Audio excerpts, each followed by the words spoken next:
চলুন যথারীতি আগেই কিছু ইন্টারেস্টিং এবং খুবই গুরুত্বপূর্ণ জিনিস দেখে আসি। এই ফেমাস এবং রিসেন্ট নিউজটা কিন্তু অনেকেই দেখেছেন। এটা এই বছরেরই ঘটনা, যেখানে একটা 158 বছরের পুরাতন কোম্পানি, যে কোম্পানিটা মূলত ইউকে বেসড, যাদের বিজনেসের জন্য শত শত লরি আছে, যেখানে কাজ করতো প্রায় 700 এর অধিক লোক, এরকম একটি ইউকে বেসড খুবই বড় এবং পুরাতন একটি কোম্পানি শুধুমাত্র উইক পাসওয়ার্ডের কারণে ফুলি ডিস্ট্রয় হয়ে গেছে। এ কারণে কিন্তু তাদের সমস্ত ডেটা নষ্ট করে ফেলা হয়েছে, যার কারণে এত পুরাতন একটি বিজনেসও পুরোপুরি মার্কেট থেকে আউট হয়ে গিয়েছে মাত্র কয়েক সেকেন্ডে। পৃথিবীতে যত ওয়ার্ডপ্রেস ওয়েবসাইট আছে তাদের অ্যাডমিন প্যানেলে লগ ইন করার যে বাই ডিফল্ট ইউআরএলটা, সেটা হলো ওই ওয়েবসাইটের পরে ডাব্লিউপি অ্যাডমিন অথবা ডাব্লিউপি লগ ইন। যেমন এটি একটি ওয়ার্ডপ্রেস ওয়েবসাইট, যেমনটা দেখতে পাচ্ছেন। এইটার পরে আমি যদি ডাব্লিউপি অ্যাডমিন লিখি, তাহলে কিন্তু এই ওয়েবসাইটের যে অ্যাডমিন প্যানেলের যে লগ ইন ইন্টারফেসটা, সেই পেজে কিন্তু আমি পৌঁছে যাব। ইভেন যখন কাস্টম ওয়েবসাইট ডেভেলপমেন্ট করা হয়, সেই ক্ষেত্রেও মোস্ট অফ দ্য টাইম দেখা যায় যে আমাদের অ্যাডমিন প্যানেলের যে লগ ইন ইউআরএলটা সেটা এক্সপোজ করা থাকে। ফর এক্সাম্পল, অনেকে শুধুমাত্র জাস্ট /admin এতটুকুই তাদের অ্যাডমিন প্যানেলের যে ইউআরএলটা সেটা হিসেবে ব্যবহার করে। কাহিনীটা হলো, যদি আপনার ওয়েবসাইটের যে অ্যাডমিন প্যানেলের লগ ইন ইউআরএল এটা যদি এক্সপোজ করা থাকে, এবং যদি দুর্ভাগ্যবশত আপনার ওয়েবসাইটের পাসওয়ার্ড যেটা সেটা যদি উইক থাকে, আর যদি লগ ইন পেজে কোনো বট ভেরিফিকেশন বা ক্লাউডফ্লেয়ার ইন্টিগ্রেটেড করা না থাকে, তাহলে কিন্তু ব্রুট ফোর্স নামক অ্যাটাকের মাধ্যমে খুব সহজেই আপনার অ্যাডমিন প্যানেলের যে পাসওয়ার্ড সেটা কিন্তু খুঁজে বের করা সম্ভব হয়। অথবা ধরুন আপনার একটি খুবই সুন্দর ই কমার্স ওয়েবসাইট আছে, যেখানে আপনি প্রোডাক্ট বেচাকেনা করেন। এখন হঠাৎ করে দেখলেন আপনার কাছে একটি মেসেজ এসেছে এবং কেউ একজন বলছে যে আপনার ওয়েবসাইটটি এখন তারা ডাউন করে রাখছে, আপনার কাছে তারা একটা টাকা দাবি করতেছে, যেমনটা স্ক্রিনে আপনারা দেখতে পাচ্ছেন।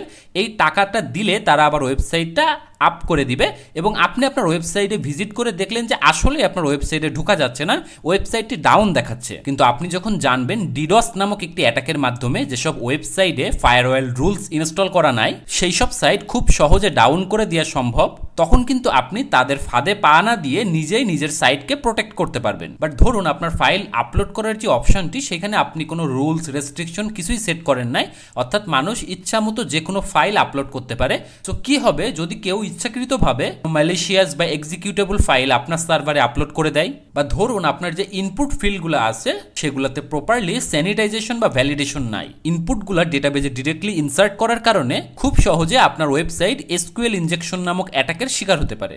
অথবা কি হয় যদি আমাদের সাইটে এসএসএল না থাকে? কিভাবে আপনি আপনার সাইটটি খুব সহজে স্ক্যান করতে পারেন এবং ভাইরাস, ম্যালওয়্যার এই জিনিসগুলো ফাইন্ড আউট করতে পারেন? আপনার ওয়েবসাইটের plugins, themes, WordPress versions, PHP versions এই জিনিসগুলো রেগুলারলি আপডেট না করলে কি আপনার ওয়েবসাইট হ্যাক হয়ে যেতে পারে? মূলত এসব কারণেই আমরা ওয়েবসাইট সিকিউরিটির ওপর সম্পূর্ণ ফ্রিতে এই কম্প্রিহেন্সিভ কোর্সটি নিয়ে এসেছি, যেখানে আমরা একেবারে বেসিক থেকে অ্যাডভান্স লেভেল পর্যন্ত সবকিছুই হাতে কলমে স্টেপ বাই স্টেপ শিখিয়েছি, যাতে করে আপনিও খুব সহজে আপনার নিজের ওয়েবসাইটে বা ক্লায়েন্টের ওয়েবসাইটে এই জিনিসগুলো অ্যাপ্লাই করে হ্যাকার থেকে সম্পূর্ণরূপে সুরক্ষিত থাকতে পারেন। সবচেয়ে মজার ব্যাপার হলো ওয়েবসাইট সিকিউরিটির ওপর ডেডিকেটেড এই ভিডিওটি কিন্তু টেকনিক্যাল, নন টেকনিক্যাল সবার জন্য উন্মুক্ত।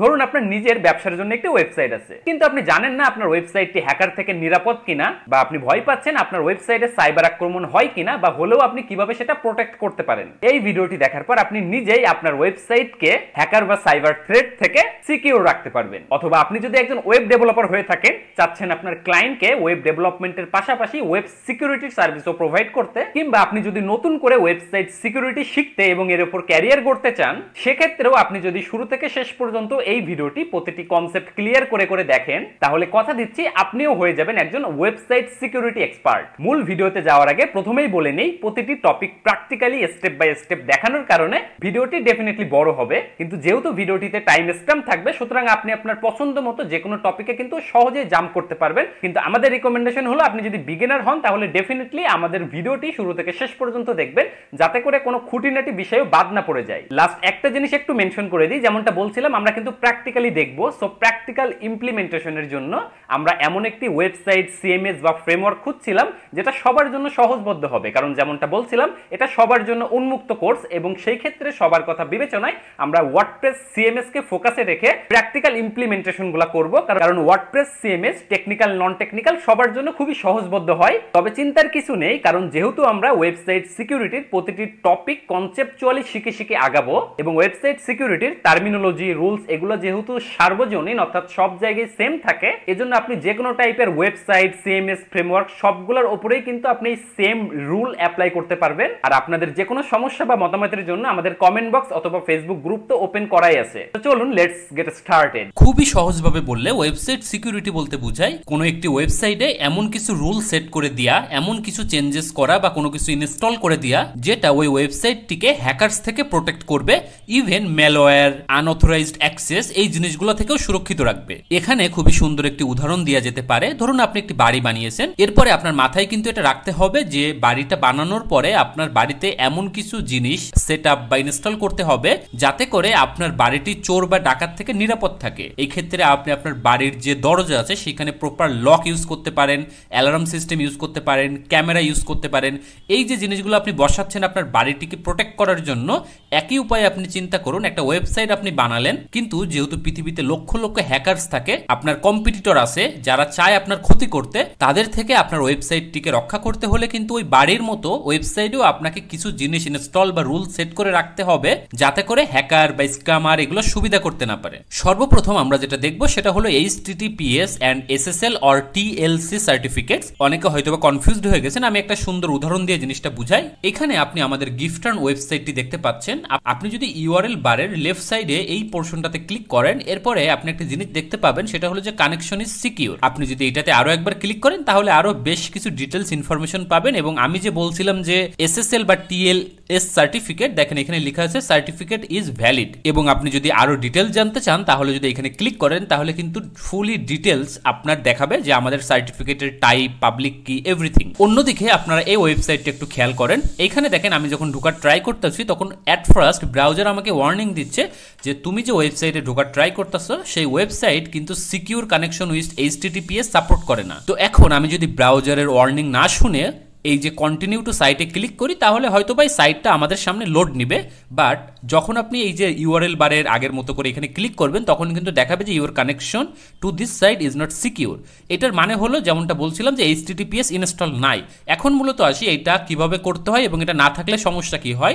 HTTPS যদি ইনস্টল থাকে তাহলে আপনার ওয়েবসাইট থেকে যত প্রকার ডেটা আদান প্রদান হবে সেটা সিকিউরলি আদান প্রদান হবে। একটা উদাহরণ দিই, ধরেন আপনার ওয়েবসাইটে লগ ইন করার সিস্টেম আছে। সো আপনি ধরেন অ্যাজ অ্যান অ্যাডমিন আপনার ওয়েবসাইটে লগ ইন করতে গেছেন, তো লগ ইন করার সময় আপনি আপনার পাসওয়ার্ড বা ইউজার নেম এই জিনিসগুলো কিন্তু প্রোভাইড করে লগ ইন বাটনে ক্লিক করেন। তখন এই ইনফরমেশনগুলো কিন্তু সার্ভারে চলে যায় এবং সার্ভারে যে ডেটাবেজে আপনার আগে থেকে সেট করা পাসওয়ার্ড আছে আর আপনি যে পাসওয়ার্ডটা প্রোভাইড করলেন লগ ইন করার সময় সেই দুইটা ম্যাচ করে, যদি দেখে যে পাসওয়ার্ড মিলে গেছে তখন কিন্তু আপনাকে অ্যাক্সেস করতে দেয়। বাট এই যে আপনি ব্রাউজারে ইনপুট দেওয়ার পর লগ ইন বাটনে ক্লিক করলে আপনার পাসওয়ার্ডটা সার্ভারে যাচ্ছে, এই মাঝখান থেকে কিন্তু অনেক হ্যাকার চাইলে ওই ইনফরমেশনটা ধরে নিতে পারে। এখন ধরে নিন আমার ওয়েবসাইটে যেহেতু HTTPS ইনস্টল আছে এবং কোনো কারণে ধরে নিলাম হ্যাকার আমাদের ওই লগ ইন করার সময় ইউজার নেম এবং পাসওয়ার্ডটা প্রতিমধ্য থেকে নিয়ে নিল।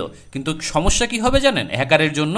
সেটা হলো যেহেতু আমাদের সাইটে HTTPS ইনস্টল আছে, অর্থাৎ হ্যাকার যে ইনফরমেশনটা ধরছে মাঝখান পথ থেকে ওই ইনফরমেশনগুলো ফুলি সিকিউরড, মানে ইনক্রিপ্টেড আছে। হ্যাকার যদিও ধরতে পারছে ইনফরমেশনটা, বাট সে কখনোই ওই ইনফরমেশনটা রিড করতে পারবে না, অর্থাৎ সে বুঝতে পারবে না যে ওইখানে কি ইউজার নেম বা কি পাসওয়ার্ড দেয়া আছে। অন্যদিকে এই সেম সিনারিওটা যদি এই সাইটের ক্ষেত্রে হয় যেখানে HTTPS ইনস্টল করা নাই, সেই ক্ষেত্রে হ্যাকার যখনই ইনফরমেশনটা ধরে ফেলবে, যেহেতু এখানে HTTPS নাই, হ্যাকার কিন্তু সরাসরি প্লেন টেক্সটে অর্থাৎ ইউজার বা অ্যাডমিন লগ ইন করার সময় যে ইনফরমেশনটা দিয়েছে সরাসরি সেই ইনফরমেশনটাই দেখতে পাবে। এটা কিভাবে করা যেতে পারে? আপনি যখন একটা ওয়েবসাইটকে হোস্ট করেন, ডেফিনেটলি আপনি একটা হোস্টিং কেনেন। তো আপনি যেখান থেকে হোস্টিংটি কেনেন সেখান থেকে আপনি most of the time SSL certificate কিন্তু ফ্রিতে পেতে পারবেন। এক্ষেত্রে আপনি যদি আপনার হোস্টিং প্রোভাইডারকে বলেন যে ভাই আমার সাইটে SSL ইনস্টল করে দেন, তখন কিন্তু সে সুন্দরভাবে ইনস্টল করে দিতে পারবে।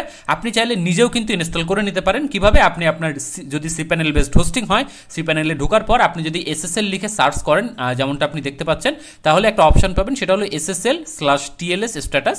এখানে ক্লিক করলে আপনি এরকম একটা ইন্টারফেস পাবেন।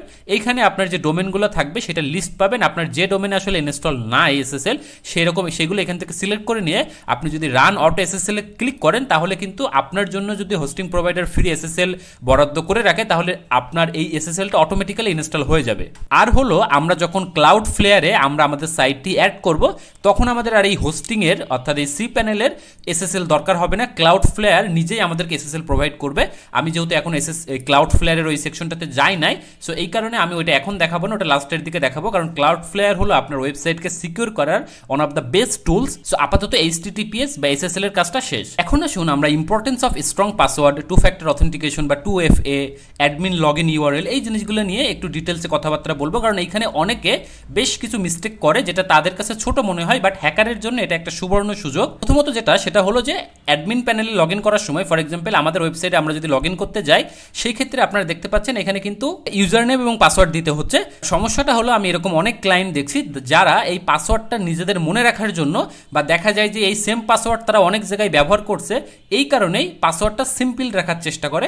আবার অনেক ক্ষেত্রে কি হয় আপনার ওয়েবসাইটের অ্যাডমিন প্যানেল যেটা সেইটাতে লগইন করার যে ইউআরএল সেটা খুবই কমন থাকে বা এক্সপোজ করা থাকে। ফর এক্সাম্পল আপনারা জানেন যে ওয়ার্ডপ্রেস ওয়েবসাইটের বাই ডিফল্ট যে অ্যাডমিন প্যানেলে লগইন করার যে ইউআরএলটা সেটা কিন্তু এরকম। আপনি যদি আপনার ওয়েবসাইটের নামটা লেখার পরে যদি আপনি এখানে WP অ্যাডমিন দেন তাহলে পৃথিবীর সব ওয়ার্ডপ্রেস ওয়েবসাইটের ডিফল্ট লগইন ইউআরএল হলো এইটাই, WP অ্যাডমিন অথবা wplogin.php।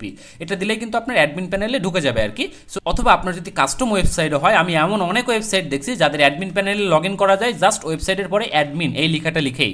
সো এই ক্ষেত্রে সমস্যাটা কি হয় আমি একটু বলি। এই ক্ষেত্রে প্রথমত হলো হ্যাকার খুব সহজে আপনার যে অ্যাডমিন প্যানেলের ইন্টারফেসটা অর্থাৎ যেখানে ইউজার নেম পাসওয়ার্ড দেওয়া যাচ্ছে সেটা কিন্তু সে ডিসকভার করতে পারে। সো এখন যদি সে জানে অ্যাডমিন প্যানেলের ইউআরএলটা কি, সে তার সিস্টেমে প্রথমে আপনার অ্যাডমিন প্যানেলটা বসাবে, এরপরে সে একটা ব্রুট ফোর্স চালাবে বিভিন্ন ধরনের কম্বিনেশন ট্রাই করে। সো এখন আমি একটা উদাহরণের মাধ্যমে জিনিসটা বুঝিয়ে দিই যে ব্রুট ফোর্স অ্যাটাকের মাধ্যমে কত সহজে এই জিনিসটা ক্র্যাক করা যায়, অর্থাৎ আপনার পাসওয়ার্ডকে ধরে ফেলা যায়। ধরে নিন আপনি 6 সংখ্যার একটি পাসওয়ার্ড দিয়েছেন যে কোনো কিছু, এটা একটু কপি করে আমি একটা নোটপ্যাডে নিয়ে আসি তাহলে বুঝতে সুবিধা হবে। এখানে টোটাল তাহলে আমাদের ক্যারেক্টার আছে কিন্তু 6টা এবং প্রত্যেকটাই কিন্তু আপনার এখানে স্মল লেটার যেটা সেটা। হ্যাঁ, সো আমরা জানি যে ইংরেজিতে কিন্তু স্মল লেটারের এ থেকে জেড পর্যন্ত টোটাল 26টি ক্যারেক্টার আছে, তাই না? আমি আপনাদেরকে একটা ক্যালকুলেশন দেখাই তাহলে জিনিসটা আরও খুব ভালোভাবে আপনাদের বুঝতে সুবিধা হবে। এখানে দেখতে পাচ্ছেন আপনার এ থেকে জেড পর্যন্ত টোটাল কিন্তু 26টা ক্যারেক্টার আছে। 0 থেকে 9 পর্যন্ত টোটাল 10টা ক্যারেক্টার আছে। যেহেতু আমাদের এখানে 0 থেকে 9 পর্যন্ত কোনো ক্যারেক্টার নাই, সো আমরা আপাতত 26টা নিয়েই থাকবো। সো এখানে একটা এক্সাম্পল খেয়াল করুন যে 6 ক্যারেক্টার লোয়ার কেস অনলি, মানে এ থেকে জেড পর্যন্ত যদি 6 ডিজিটের একটা পাসওয়ার্ড হয়, সেই 6 ডিজিটের পাসওয়ার্ডটা ক্র্যাক করার জন্য বা গেস করার জন্য এই সংখ্যাটা আপনার কাছে অনেক বড় মনে হলো, মেশিনের কাছে এই সংখ্যাটা কিন্তু খুবই সামান্য। এখন কাহিনীটা শুরু হয়, ধরেন আপনি এই যে আপনার 6 ডিজিটের পাসওয়ার্ডটা ছিল, এরপরে আপনি একটা ডিজিট বসিয়ে দিলেন 4, সেই ক্ষেত্রে কিন্তু আপনার কাহিনীটা ঘুরে যাবে। এখন কি হবে দেখেন, এখন কিন্তু টোটাল আপনার কম্বিনেশন সংখ্যা বহুগুণ বেড়ে যাবে, কারণ এখন 26টা আছে হলো আপনার স্মল আলফাবেটের জন্য, আবার এক্সট্রা আপনার আরও 10টা আছে এই ডিজিটের জন্য। সো টোটাল এখন 36টা। সো 36টা শুধুমাত্র একটা ডিজিট অ্যাড করার কারণে আপনি খেয়াল করেন আপনার পাসওয়ার্ডের সংখ্যা, এই পাসওয়ার্ড ক্র্যাক করার যে ডেজ সেই সংখ্যা কিন্তু বেড়ে গেছে আর কি। আমি আপনাকে একটা জিনিস একটু দেখাই, একটা খুবই সুন্দর পাসওয়ার্ড স্ট্রেংথ টেস্টিং টুল আছে। ফর এক্সাম্পল আমাদের ইনিশিয়ালি যে পাসওয়ার্ডটা ছিল আমরা আগে সেই পাসওয়ার্ডটা দিব। হ্যাঁ, সো আমরা যদি এখানে এই পাসওয়ার্ডটা বসাই, দেখেন এখানে লেখা দিচ্ছে যে ভেরি উইক, মাত্র 2 মিনিটে এটা ক্র্যাক করে ফেলা যায়, মানে খুঁজে বের করা যায়, যেমনটা আমি বলছিলাম আর কি। বাট এখানে যদি আপনি একটা 4 অ্যাড করেন, দেখেন 2 মিনিটের জায়গায় কিন্তু 17 মিনিট চলে গেছে। এখানে যদি আপনি একটা স্পেশাল ক্যারেক্টার অ্যাড করতে পারেন, দেখেন একটা ক্যারেক্টার অ্যাড করার কারণে 3 আওয়ার্স হয়ে গেছে কিন্তু। এরপরে আপনি যদি একটা ধরেন বড় যে ক্যাপিটাল লেটার সেটা যদি অ্যাড করেন, দেখেন আরও কিন্তু বেড়ে গেছে আর কি। এরপরে আপনার যদি এই জিনিসটাকে যদি আরও স্ট্রং করতে চান, এরকম যদি জাস্ট কিছু কম্বিনেশন দিয়ে দেন, সেই ক্ষেত্রে কিন্তু এখন এই পাসওয়ার্ডটা খুবই স্ট্রং এবং এটার এস্টিমেটেড টাইম টু ট্র্যাক দেখেন 3 বছর, মানে একটা মেশিনকে 3 বছর ধরে চেষ্টা করতে হবে এই কম্বিনেশনটা খুঁজে বার করার জন্য, যেটা অলমোস্ট ইম্পসিবল। ওকে, সো এখন চলুন আরও একটি মজার জিনিস দেখি, সেটা হলো ডিকশনারি অ্যাটাক। এটা one kind of brute force attack, but এটা মজার জিনিস কেন বললাম সেটা আমি বলি, তাহলে আপনারা বুঝতে পারবেন যে কেন আসলে কমন যে পাসওয়ার্ডগুলো থাকে ফর এক্সাম্পল অ্যাডমিন 123 বা নিজেদের নাম, এই যে কমন যে পাসওয়ার্ডগুলা সেইগুলো দিলে আসলে কেন এই ডিকশনারি অ্যাটাকের মুখোমুখি আপনি হতে পারেন সেই জিনিসটা তাহলে আপনার জন্য ক্লিয়ার হবে। আমি একটা আপনাদের সামনে লিস্ট আনি, এখানে দেখতে পাচ্ছেন আমি জাস্ট এখানে র্যান্ডম কিছু 1000 মোস্ট কমন পাসওয়ার্ডের লিস্ট আপনাদেরকে দেখাচ্ছি। এরকম কিছু কিছু ডিকশনারি আছে যেখানে আপনার কয়েক কোটি পর্যন্ত পাসওয়ার্ড থাকে, এরকম লিস্ট করা থাকে, যেখানে আপনার কমন যে পাসওয়ার্ডগুলো হয়, কমন পাসওয়ার্ড বলতে একটু খেয়াল করেন 1 থেকে 6, তারপরে 1 থেকে 8, অথবা আপনারা দেখেন ABC123, বেসবল, ফুটবল, এরকম কিছু কিছু জিনিস আছে যেগুলো সাইকোলজিক্যালি মানুষ অনেক সময় মাথায় আসে নর্মালি, তখন সেটাই সে পাসওয়ার্ড হিসেবে দিয়ে দেয়। সো হ্যাকাররা কি করে, এই লিস্টকে ব্যবহার করে তারা ব্রুট ফোর্স অ্যাটাক চালায়, অর্থাৎ এই লিস্টের একেবারে প্রথম থেকে শেষ পর্যন্ত প্রত্যেকটা পাসওয়ার্ড, কমন পাসওয়ার্ড নিয়ে নিয়ে তারা ট্রাই করে দেখে, ওই যে বটের মতো করে, যেমনটা আমরা একটু আগে এক্সপ্লেন করলাম। সো তখন যদি কোনো একটা কমন পাসওয়ার্ড আপনার সাথে মিলে যায় তাহলে কিন্তু তারা তাদের কাঙ্ক্ষিত যে পাসওয়ার্ডটি সেটা খুঁজে পেতে সক্ষম হয়। সো এই কনসেপ্টটা দেখানোর মূল কারণ হলো আপনাদের ভুলটা ভাঙানো, যে আমি পাসওয়ার্ড সিম্পল দিছি তো কি হয়েছে, আমার পাসওয়ার্ড তো ইউনিক, হ্যাকার কিভাবে বুঝবে? ভাই হ্যাকার তো এটা ম্যানুয়ালি বুঝবে না, হ্যাকারের কাছে ব্রুট ফোর্স অ্যাটাক দেওয়ার টুলস আছে। দ্বিতীয় কথা হলো আপনি এই যে ইউআরএল যেটা, অর্থাৎ যেমন ওয়ার্ডপ্রেসের ক্ষেত্রে WP অ্যাডমিন দিলেই আপনার লগ ইন পেজ চলে আসছে, বা কাস্টম ওয়েবসাইটের ক্ষেত্রে অনেকে ম্যানেজ বা অ্যাডমিন এই জিনিসগুলো রাখে, এই জিনিসটা মানে অ্যাডমিন ইউআরএলটা আপনাকে অবশ্যই চেঞ্জ করতে হবে। অ্যাডমিন ইউআরএল আপনি কিভাবে চেঞ্জ করতে পারেন? ওয়ার্ডপ্রেসের ক্ষেত্রে আপনি কি করবেন, আপনার অ্যাডমিন প্যানেলে চলে যাবেন, অ্যাডমিন প্যানেলে যাওয়ার পর আপনি একটা প্লাগইনস ইনস্টল করবেন। আমি যে এই অ্যাড নিউ প্লাগইনসে যাচ্ছি, এখান থেকে আপনি একটা প্লাগইন সার্চ করবেন, সেটা হলো WP হাইড লিখে। হ্যাঁ, যদিও আমরা এই প্লাগইন পরবর্তীতে আর ইউজ করবো না, কারণ আমরা যখন একটা অল ইন অন মানে একের ভিতরে সব এরকম একটা প্লাগইনস আছে যেটা হলো ফুল সিকিউরিটি সব কিছু আমাদের জন্য ম্যানেজ করে দিবে, সেইটা যখন আমরা ইনস্টল করব তখন ওইটার ভিতরে এই অপশনটা থাকবে। সো এটা আমাদের দরকার হবে না আসলে, বাট আপাতত জাস্ট আপনাদেরকে চেক করানোর জন্য এটা করাচ্ছি। অ্যাক্টিভেট হওয়ার পরে আপনি সিম্পলি কি করবেন, এই যে WPS হাইড লগইন এরকম একটা প্লাগইন দেখবেন ইনস্টল হয়ে গেছে, আপনি সেটিংসে ক্লিক করবেন, নিচের দিকে দেখবেন লগইন ইউআরএল যেটা, সেটাতে আপনি আপনার ইচ্ছা মতো যে কোনো কিছু একটা দিতে পারেন। ফর এক্সাম্পল আমি দিয়ে দিচ্ছি যে গিফট টার্ন, এই যে এটা হলো আমার লগইন ইউআরএল, আমি দিয়ে দিলাম। এখন এটা দেওয়ার পরে আমি এটা একটু কপি করে রাখতেছি, কারণ পরবর্তীতে এটা আপনি আবার ভুলে গেলে কিন্তু আপনার ওই লগইন পেজটা আপনার পেতে সমস্যা হবে।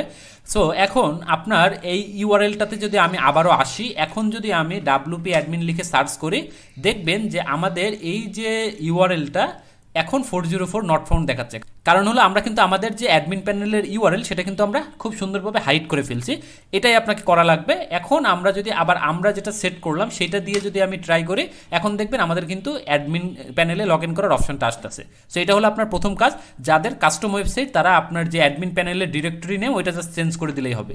এরপরে যেটা বলতেছিলাম যে 2 ফ্যাক্টর অথেন্টিকেশন, অর্থাৎ ফেসবুকে যেমন আপনারা পাসওয়ার্ড বা ইউজার নেম দেওয়ার পরে যখন লগ ইন বাটনে ক্লিক করেন তখন দেখবেন যে আরেকটা কোড যায় আপনার মেইলে বা সিমে। সো সেই সিস্টেম আপনি করে রাখবেন লগ ইন প্যানেলে।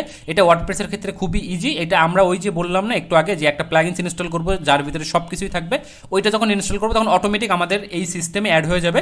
তখন কি হবে, আপনি লগ ইন বাটনে ক্লিক করলে আপনি যতই পাসওয়ার্ড ঠিকঠাক মতো দেন না কেন, আমি যদি একটা উদাহরণ দিয়ে আপনাদেরকে দেখাই, এই যে দেখেন আমি যখন লগ ইন করার ট্রাই করলাম তখন কিন্তু আমাকে দেখাচ্ছে আমি কিন্তু ইউজার নেম পাসওয়ার্ড সঠিকটা দিয়েছি, বাট আমার দেখাচ্ছে যে an authentication code has been send to the email. অর্থাৎ আমি যদি ইমেল চেক করি তাহলে দেখতে পাবেন যে আমি একটা কোড পাবো। এই যে দেখতে পাচ্ছেন আমি কিন্তু একটা কোড পেয়েছি, যেই কোডটা আসলে আমার দরকার ওইখানে লগ ইন করার জন্য। সো এইরকম 2 ফ্যাক্টর অথেন্টিকেশন আসলে আমরা যখন ওই প্লাগইনসটা ব্যবহার করবো তখন কিন্তু আমাদের সাইটেও অ্যাড হয়ে যাবে। এরপরে আরেকটা মূল কথা, সেটা হলো আমরা যখন এই সাইটটাতে লগ ইন করতে যাচ্ছি, একটু খেয়াল করেন এখানে কিন্তু আমাদের কোনো রিক্যাপচা বা কোনো এরকম কোনো জিনিস নাই যেটা দিয়ে আমরা বটকে প্রিভেন্ট করতে পারি। লগ ইন পেজটা সেটাতে যদি আমি যাই, আপনারা দেখেন নিচে একটা রিক্যাপচা অপশন আসছে যে I am not a robot. So এই জিনিসটা যদি আসে তাহলে কিন্তু ওই বট এখানে আসলে কাজ করবে না, কারণ বট কিন্তু এই ক্যাপচা সলভ করে তারপরে ধরেন আপনার এই যে পাসওয়ার্ডটা লগ ইন বাটনে ক্লিক করতে আসলে সে পারবে না। সো এইটা কিভাবে করতে হয়, এই লগ ইন পেজে আপনার এই ক্যাপচা কিভাবে অ্যাড করতে হয় সেই জিনিসটা আমি একটু দেখিয়ে দিই। আপনি যদি লগ ইন পেজে এসে সার্চ করেন captcha for WP, just install করে নিতে পারেন। এটার জন্য আরও অনেক প্লাগইনস আছে, আমি জাস্ট একটা দিয়ে দেখাচ্ছি। এরপর জাস্ট আপনি এখান থেকে নেক্সট বাটনে ক্লিক করে আপনি আপনার যে রিক্যাপচা ভার্সন সেটা এখান থেকে সেট করে দিবেন। বাই দ্য ওয়ে আপনার কিন্তু আগে এই গুগল থেকে রিক্যাপচাতে লগ ইন করে নিতে হবে। আমি যদি আপনার একটু দেখাই, আপনি যদি গিয়ে সার্চ করেন গুগল রিক্যাপচা, এরপরে যদি আপনি ইউআরএলটাতে যান, এরপরে যদি গেট স্টার্টেডে ক্লিক করেন তাহলে প্রথমে দেখবেন এই যে আবারও যদি আমি গেট স্টার্টেডে ক্লিক করি, এরপরে দেখেন এখানে আমার কিন্তু রিক্যাপচা টাইপ দেওয়ার কথা বলা হচ্ছে। একটা হলো ভার্সন 3, একটা হচ্ছে ভার্সন 2। সো আপনি ভার্সন 2 রাখতে পারেন। এখন ভার্সন 2 এর আবার প্রকারভেদ আছে, যে I am not a robot নাকি ইনভিজিবল রিক্যাপচা ব্যাজ। সো যেমন এই আমার যেটা দেখতে পাচ্ছেন এখন এটা হলো I am not a robot, হ্যাঁ I am not a robot যেটা এই যে লেখাই আছে দেখেন। সো আপনি যদি এটা সিলেক্ট করে কোনো একটা রিক্যাপচা তৈরি করেন তাহলে আপনার ডেফিনেটলি এখান থেকে কিন্তু এই যে I am not a robot যেটা সিলেক্ট করা আছে এটাই সিলেক্ট করতে হবে। যদি আপনি ইনভিজিবল বা আদার্স কোনোটা দিতে চান বা রিক্যাপচা ভার্সন 3-তে যাইতে চান তাহলে কিন্তু এটা চেঞ্জ করে নিতে হবে। সো ফর এক্সাম্পল আমি recaptcha version 2 I am not a robot রাখতে চাচ্ছি, আমি যদি নেক্সটে ক্লিক করি এখানে আপনার সাইট কি চাবে, এইগুলো আপনি কিভাবে পাবেন। আপনি যদি আবার এই ওয়েবসাইটটাতে আসেন প্রথমে আপনি যে কোনো একটা নাম দিবেন এখানে। ফর এক্সাম্পল আমি এখানে জাস্ট এখানে গিফট রান দিয়ে দিলাম, এরপরে আমি ভার্সন 2 সিলেক্ট করা থাকলো। এরপরে আপনার এখানে যদি কোনো গুগল, এটা আগে ছিল না নতুন আসছে আর কি, যদি কোনো গুগল ক্লাউড প্ল্যাটফর্ম আপনার ইনস্টল না থাকে বা তৈরি করা না থাকে আপনি এখান থেকে ক্রিয়েট করে নিতে পারবেন। আদারওয়াইজ যদি থাকে অলরেডি তাহলে সেটা আপনি সিলেক্ট করে দিবেন, কারণ এখন আপনার ক্যাপচাগুলো ক্লাউড প্ল্যাটফর্মের সাথে ইন্টিগ্রেট করে ফেলছে। এরপর আপনি যখন সাবমিট বাটনে ক্লিক করবেন তখন আপনি এই সাইট কি আর সিক্রেট কি দুইটা জিনিস পাবেন। প্রথমে এখানে সাইট কিটা বসাবেন, ধরে নিচ্ছে আমার এটা সাইট কি, হ্যাঁ যদিও এটা আসলে ভ্যালিড নাই কারণ এরর আসতেছে। আচ্ছা এখানে আপনি যদি এক্স্যাক্ট সাইট কিটা বসান তারপরে যদি আপনি প্রসিড টু সিক্রেট কিতে ক্লিক করেন তারপরে সিক্রেট কিটা চাইবে, আপনি এইখান থেকে জাস্ট এই সাবমিটে ক্লিক করলে আপনি এই সাইট কি সিক্রেট কি দুইটাই পাবেন। এই দুইটা পাওয়ার পর আপনি এটা এনেবল করে যখন দিবেন তখন কিন্তু আপনার এই যে এরকম ক্যাপচা আসবে, ঠিক আছে। সো এটা আসলে আপনার কোনো বট অটোমেটিক্যালি যে ব্রুট ফোর্স অ্যাটাক টাইপের যে অ্যাটাকগুলো হয় যেখানে অটোমেটিক লগ ইন করার ট্রাই করে সেটা আর হবে না।